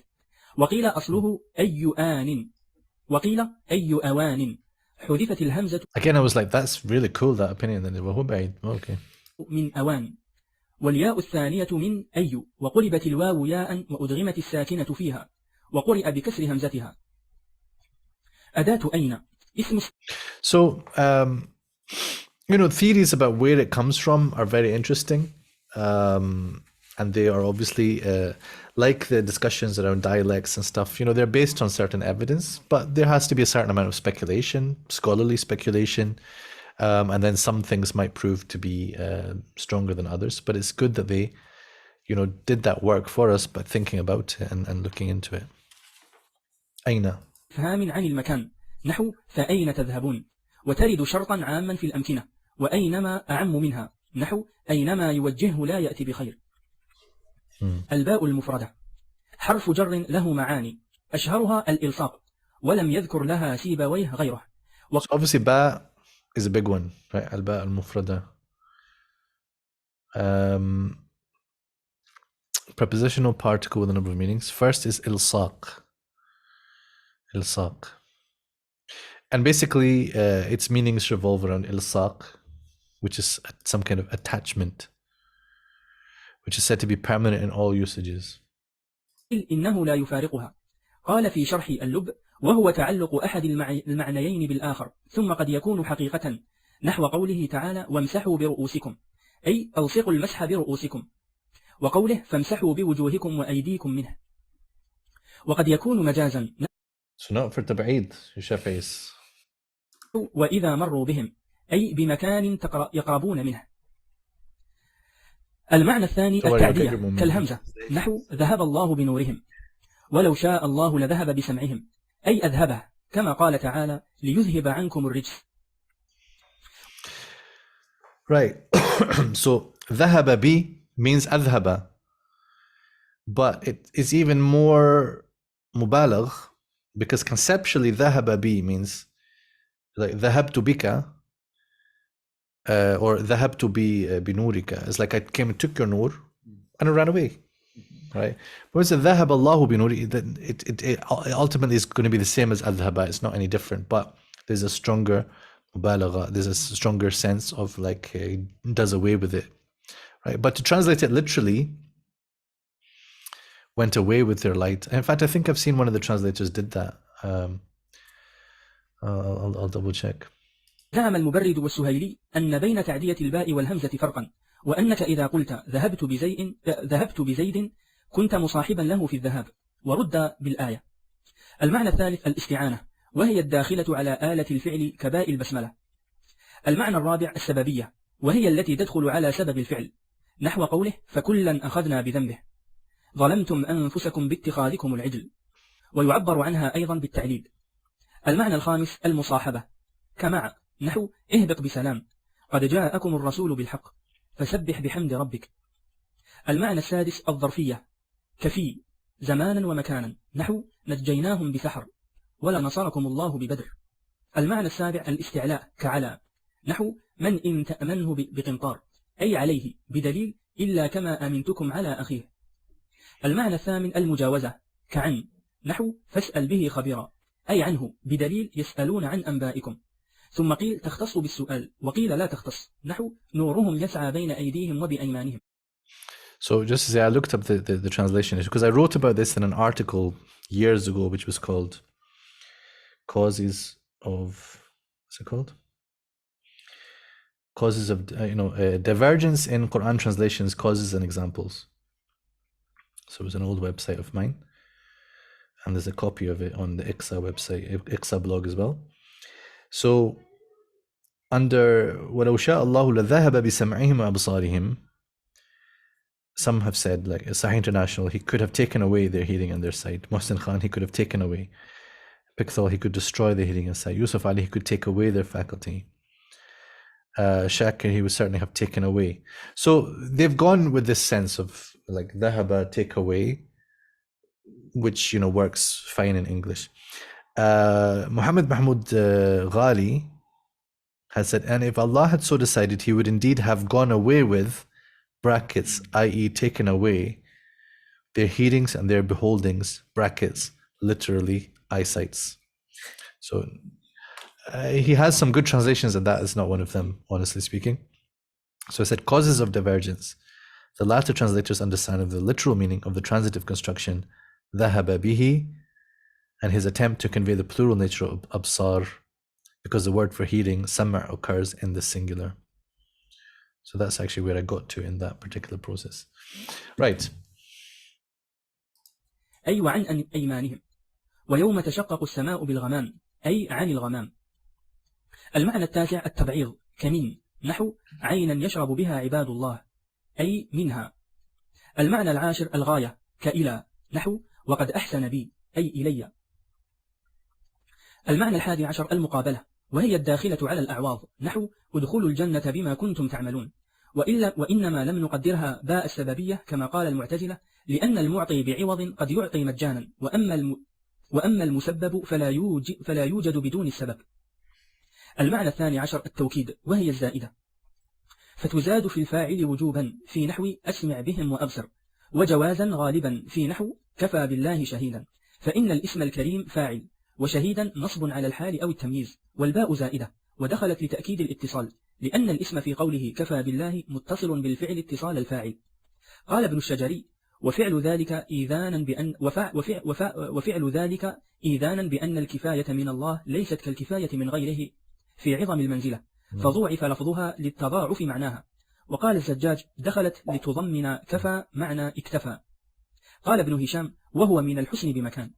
وقيل الفاعل مقدر والتقدير كفى الاكتفاء بالله، فحذف المصدر وبقي معموله دالا عليه. ولا تزاد في فاعل كفى بمعنى وقع نحو فسيكفيكهم الله وكفى الله المؤمنين القتال. وفي المفعول نحو ولا تلقوا بأيديكم إلى التهلكة، وهزي إليك بجذع النخلة فليمدد بسبب إلى السماء، ومن يرد فيه بإلحاد. وفي المبتدأ نحو بأيكم المفتون أي أيكم، وقيل هي ظرفية أي في أي طائفة منكم. وفي اسم ليس في قراءة بعضهم ليس البر أن تولوا، وفي اسم ليس في قراءة بعضهم ليس البر أن تولوا بنصب البر. وفي الخبر المنفي نحو وما الله بغافل، قيل والموجب وخرج عليه جزاء سيئة بمثلها. وفي التوكيد وجعل منه قوله يتربصن بأنفسهن.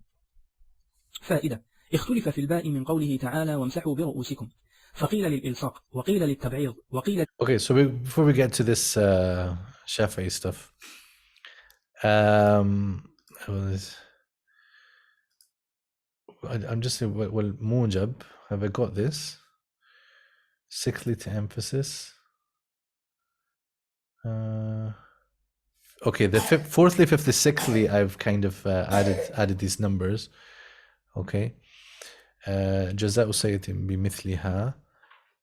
Okay, before this. Yeah, and maybe added to an affirmed predicate. That's the mujab. Yeah, I was just checking that I've got that. So just a reminder that when they say the ba can have the meaning of this or can have the meaning of that, this ta'aqub al-huruf stuff, to keep in mind that yes, it may be basically like that, but there still could be a query as to, okay, but what special quality came by using the ba as opposed to that other thing, right? Don't just jump to a ta'wil of it.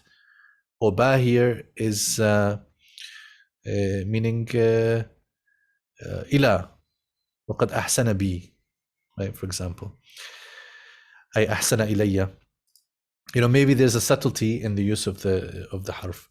maybe that subtlety comes back to something like tadmeen, where the ba is implying another verb which is more naturally connected to the ba. So that's the concept of tadmeen, which we might have mentioned before. Okay, let's get to this faida. I think there's a missing parenthesis. Interesting. Where? After 12th. Second. 12th what? So here. Ibn Shajari? Sufficiency with God suffices. Oh, okay. Happy? Okay. We have to have قوسين. وقيل للاستعانة وإن في الكلام حذفا وقلبا فإن مسح يتعدى إلى المزال عنه بنفسه وإلى المزيل بالباء فالأصل امسحوا رؤوسكم بالماء. Okay, so he doesn't really go into in much discussion and debate.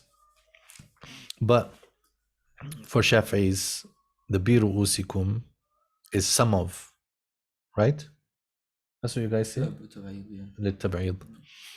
Attachment, partitive, OTS, or instrumental. Upon the latter view, isti'ana, there's ellipsis and inversion. So he has to explain that one because it's not clear how that works. Okay, بل. أداة بل حرف إضراب إذا تلاها جملة ثم تارة يكون معنى الإضراب الإبطال لما قبلها نحو وقالوا اتخذ الرحمن ولدا سبحانه بل عباد مكرمون أي بل هم عباد مكرمون أم يقولون به جنة بل جاءهم بالحق. وتارة يكون معناه الانتقال من غرض إلى آخر نحو ولدينا كتاب ينطق بالحق وهم لا يظلمون بل قلوبهم في غمرة من هذا. فما قبل بل على حاله.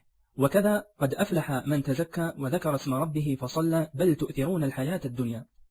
وذكر ابن مالك في شرح كافيته أنها لا تقع في القرآن إلا على هذا الوجه ووهمه ابن هشام وسبق ابن مالك إلى ذلك صاحب البسيط ووافقه ابن الحاجب فقال في شرح المفصل إبطال الأول وإثباته للثاني إن كان في الإثبات من باب الغلط فلا يقع مثله في القرآن انتهى.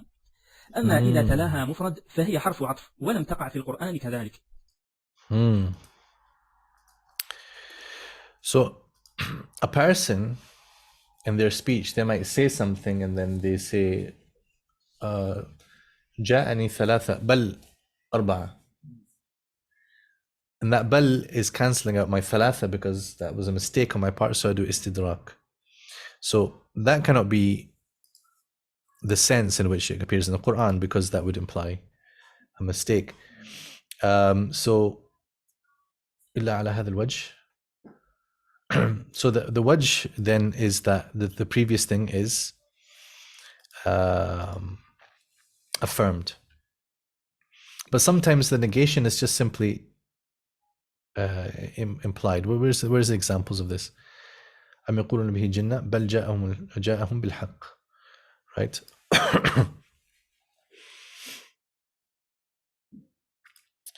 So this type exists where bal implies a negation of the preceding thing,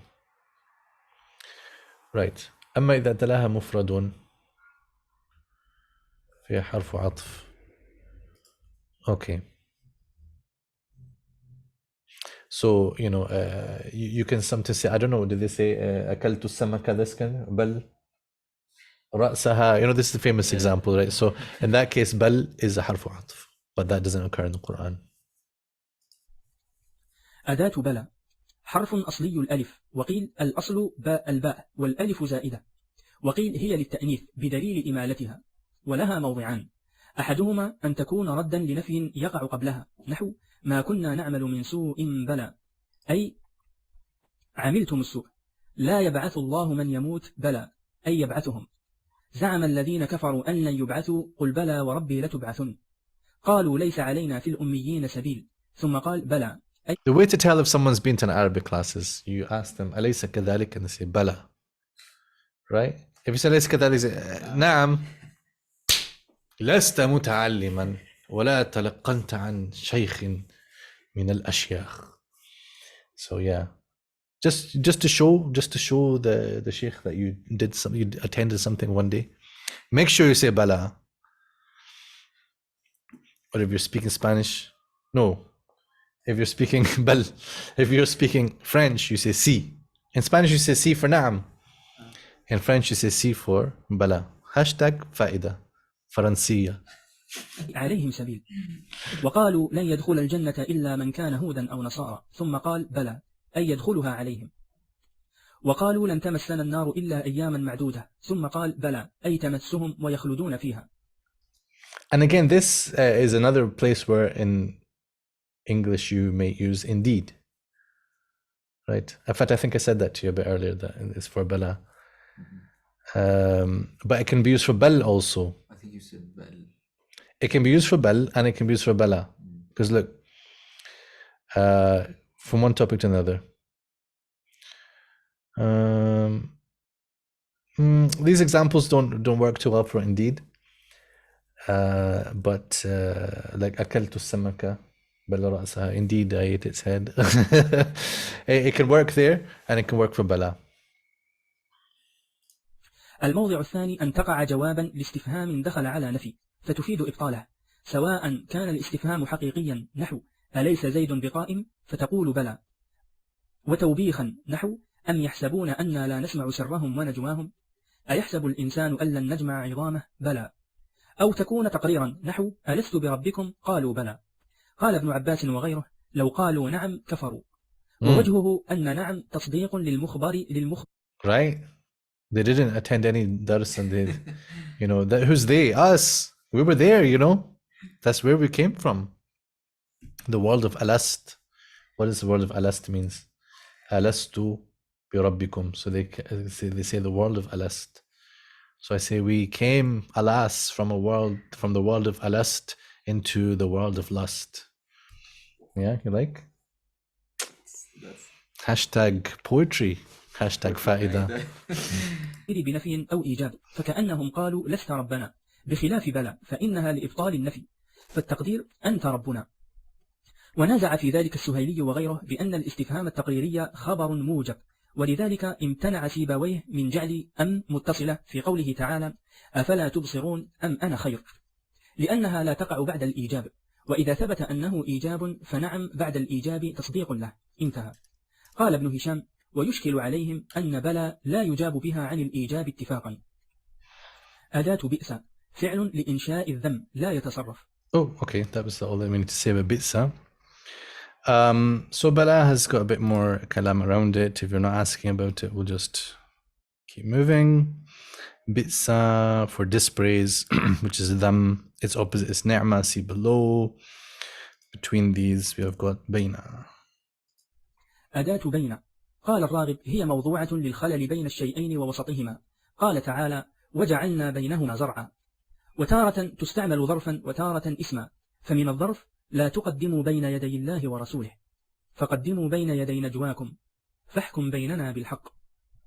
ولا تستعمل إلا فيما له مسافة نحو بين البلدان أو له عدد ما 2 فصاعدا نحو وبين الرجلين وبين القوم.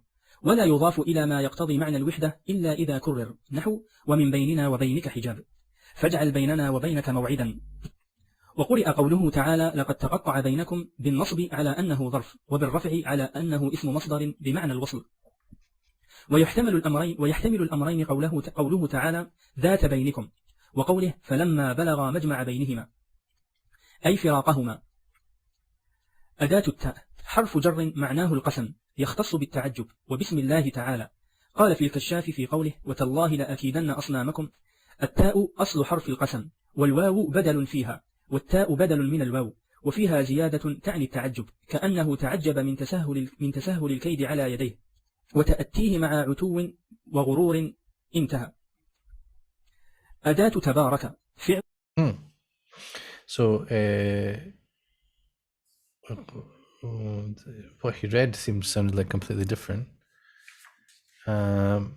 Despite the power and tyranny of Nimrod. Okay, anyway. In Baina, for the last right here, between the paragraph before it, making a point between us and between you. Why did you put it in brackets? Because in English we don't say between us and between you. We just don't. That's fine.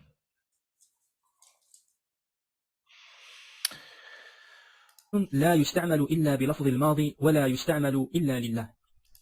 So the kind of rule that's mentioned about the ta, that seems to be true, but again, in the Quran it's like that. But do we have any using ta for a qasam with the ghayrullah? There's no shahid of it. So that's it. It's just tallahi is the only place that you use that. And it is badal min al-waw, and the waw is badal min al-ba, because it's qasaman billah. So the story that he brings at the end, he connects it to Namrud, right? But isn't this talking, I mean, this is talking about his وَتَاللَّهِ لَأَكِيدَنَّ أَصْنَامَكُمْ بَعْدَ أَنْ تُوَلُّوا مُدْبِرِينَ, right? So it's about his tribe. So where does Namrud fit into this? I mean, here they've just given the footnote about who is Namrud. But then in the voice, it sounded like he said something else altogether. We'll maybe check against the other edition just to see if that's the way it's worded there. Here, as I pointed out, the ba for qasam was not actually mentioned in the ba section, but there are examples of it in the Quran. So, as I mentioned, 3882. And look, I've referenced here Muhammad Abdul Khaliq Udayma's book, Dirasat Lisl al-Qur'an, which I spoke to you about earlier. قال فبعزتك لأغوينهم أجمعين, as an example. Right. تعالى فعل لا يتصرف، ومن ثم قيل إنه اسم فعل. No, he didn't say فعل. حرف يقتضي ثلاثة أمور. He said فعل oh, he did. But it just sounds like he said فعل لا يتصرف. فعل أمر لا يتصرف. ومن ثم قيل إنه اسم فعل. So others said it's اسم فعل. اسم فعل I translate as a verb noun. But I can't remember if elsewhere I started to call it a noun verb. I think I call it a verb noun. Because maybe for whatever reason, I don't know if this makes me Basri or Kufi or Glasweji or what. I feel that it's a noun, but it's like a verby kind of noun. So I want to call it a verb noun because the noun bit is more asil. But then you do get, like you got this, are you British Muslim or a Muslim British? Right? And then, which one do you put first? Well, you put first the one that is actually less significant. So if I say British Muslim, it means I'm a Muslim. You know, ذاتًا وصفةً I'm British. Okay? Almost like that. It's not which one you put first. It depends on the language. Okay, Muslim Britani, wali Britani Muslim. Okay? Here in Arabic, you put the mawsuf first, but in English, no. Okay, Ismail is happy with the verb now, so I'm happier than I was a minute ago. All right. Oh, don't tell me we got into Thumma, our friend. Okay, let's see. We have passed our time, and yet there's only like 5 minutes left on the thing. I'm going to play it. في الحكم والترتيب والمهلة. If people want to leave, it's okay. أما التشريك فزعم الكوفيون والأخفش أنه قد يتخلف بأن تقع زائدة فلا تكون عاطفة البتة، وخرجوا على ذلك قوله تعالى: حتى إذا ضاقت عليهم الأرض بما رحبت وضاقت عليهم أنفسهم وظنوا أن لا ملجأ من الله إلا إليه ثم تاب عليهم. وأجيب بأن الجواب فيها مقدر. وأما الترتيب والمهلة فخالف قوم في اقتضائها إياهما تمسكا بقوله تعالى: خلقكم من نفس واحدة وجعل منها زوجها، وقوله: وبدأ خلق الإنسان من طين ثم جعل نسله من سلالة من ماء مهين ثم سواه، وقوله: وإني لغفار لمن تاب وآمن وعمل صالحا ثم اهتدى. والاهتداء سابق على ذلك. ذلكم وصاكم به لعلكم تتقون ثم آتينا موسى الكتاب. وأجيب عن الكل بأن ثم لترتيب الأخبار لا لترتيب الحكم. قال ابن هشام: وغير هذا الجواب أنفع منه، لأنه يصحح الترتيب فقط لا المهلة، إذ لا تراخي بين الإخبارين. والجواب المصحح لهما ما قيل فيهما أن الأصح في الأولى إن العطف على مقدر، أي من نفس واحدة أنشأها ثم جعل منها زوجها. وفي الآية الثانية أن سواه عطف على الجملة الأولى لا على الجملة الثانية. وفي الآية الثالثة أن المراد ثم دام على الهداية. So these ayahs are very, very interesting, and their interpretation is quite intricate for different reasons, right? We won't go into all of that now. But this ayah, like, it's a lot of discussion around people who are debating about evolution and is it at all feasible, or, you know, can it be squared with the Qur'an or not? And just generally, what is the creation order mentioned in the Qur'an? What is the dalala of thumma? And then, so you can imagine that some people took this and used it in a certain way to support certain theories, right? I won't go into all that. You can find it. I have a paper as something about this called the Shaheen Affair and the evolution of usul al-tafsir. But it was really, the paper is about usul al-tafsir, but I used this story and there's controversy surrounding Abdul Sabur Shaheen's book to discuss it. But anyway, that ayah maybe shows up there, I'm not sure. ثُمَّ اهْتَدَى, there's a nice ta'wil of it that we just heard, that, you know, thereafter they keep following the path. That's very nice. ثُمَّ أَتَيْنَا مُسْلِ الْكِتَابِ is a very interesting one as well. And Farahi, Abdul Hamid Farahi, or Hamiduddin Farahi, he understands that actually there is, this order is intended. Some people said, you know, this is the Sharia, and then why after that ثُمَّ أَتَيْنَا مُسْلِ الْكِتَابِ? He says, because all of this, what was preceding in the three ayahs before, is a Sharia al-Ibrahimiyya, and then after Ibrahim comes the Torah. So the point I'm making is, you know, you can just look at it as an ishkal and then have a nahwi debate over it, or you can say, okay, what does this show us that maybe needs some deeper thought about interpretation, and what possibilities can be put on the table, and which are we going to be convinced of? فائدة: أجرى الكوفيون ثم مجرى الفاء والواو في جواز نصب المضارع المقرون بها بعد فعل الشرط، وخرج عليه قراءة الحسن: ومن يخرج من بيته مهاجرا إلى الله ورسوله ثم يدركه الموت، بنصب يدركه. ثم بالفتح اسم يشار به إلى المكان البعيد، نحو وأزلفنا ثم الآخرين، وهو ظرف لا يتصرف، فلذلك غلط من أعربه مفعولا لرأيت في قوله تعالى: وإذا رأيت ثم. وقرئ فإلينا مرجعهم ثم الله، أي هنالك الله شهيد، بدليل هنا الولاية لله الحق. وقال الطبري في قوله: أثم إذا ما وقع آمنتم به، أي هنالك، وليست ثم العاطفة. وهذا وهم أشبه عليه المضمومة بالمفتوحة. وفي الترشيح للخطاب ثم ظرف فيه معنى الإشارة إلى حيث، لأنه هو في المعنى. For Al-Tabari to slip up on something like that is a bit surprising. There might be something else going on here rather than the explanation that's given here. Or not Al-Khattab, actually, it's Khattab said in Tarshih. Okay, Thamma. Min Thamma. I saw that some Arabic speakers started to say Min Thamma and then Min Thumma, or they're saying Min Thumma. أداة جعل. قال الراغب: لفظ عام في الأفعال كلها، وهو أعم من فعل وصنع وسائر أخواتها، ويتصرف على 5 أوجه. أحدها يجري مجرى صار وطفق ولا يتعدى، نحو جعل زيد يقول كذا وكذا. والثاني يجري مجرى أوجد فيتعدى لمفعول واحد، نحو وجعل الظلمات والنور. والثالث في إيجاد شيء من شيء وتكوينه منه، نحو جعل لكم من أنفسكم أزواجا وجعل لكم من الجبال أكنانا.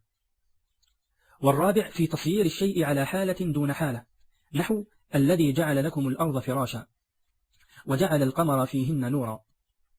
الخامس الحكم بالشيء على الشيء حقا، نحو وجاعلوه من المرسلين الذين جعلوا القرآن عظيم. أداة حاشا اسم بمعنى التنزيه أو باطلا.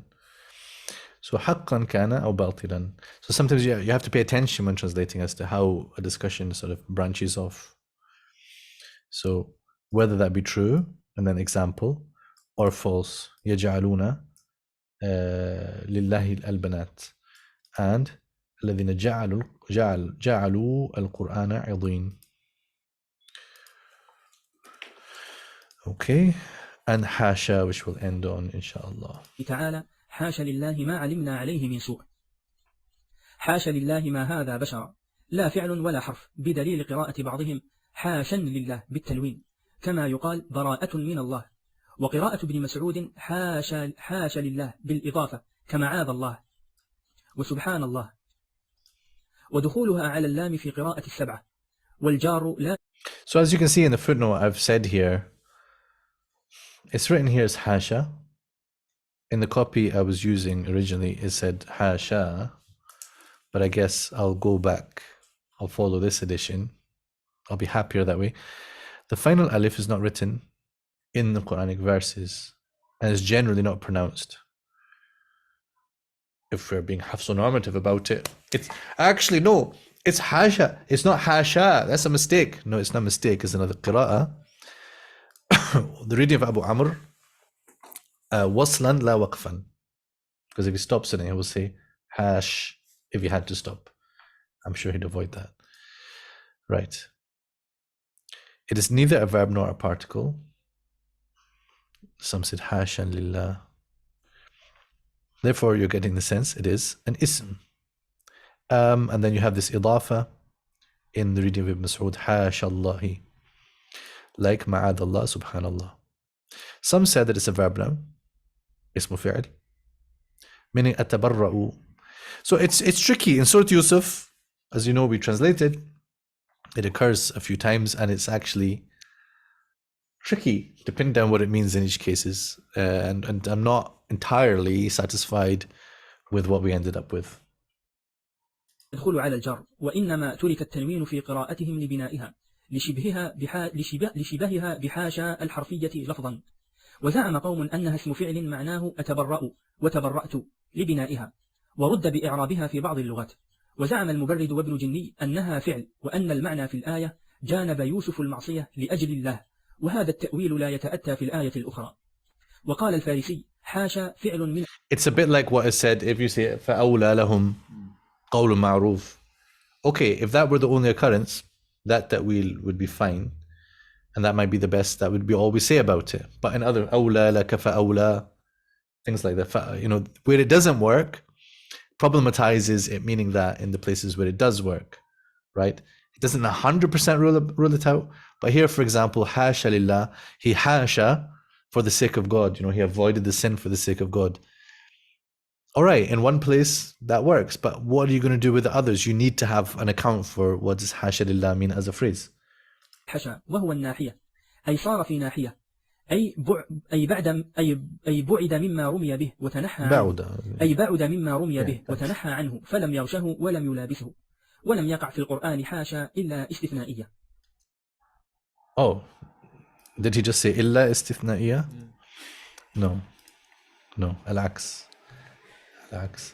Actually, it says in some of the copies إلا استثنائية. Right, but it should be. It doesn't occur. There is a hasha which you read in the books of Nahu. It's not a Quranic usage. All right, that's a great place to stop, inshallah. And we'll meet tomorrow and we'll continue on. Barakallahu feekum. Assalamu alaikum wa rahmatullahi wa barakatuh.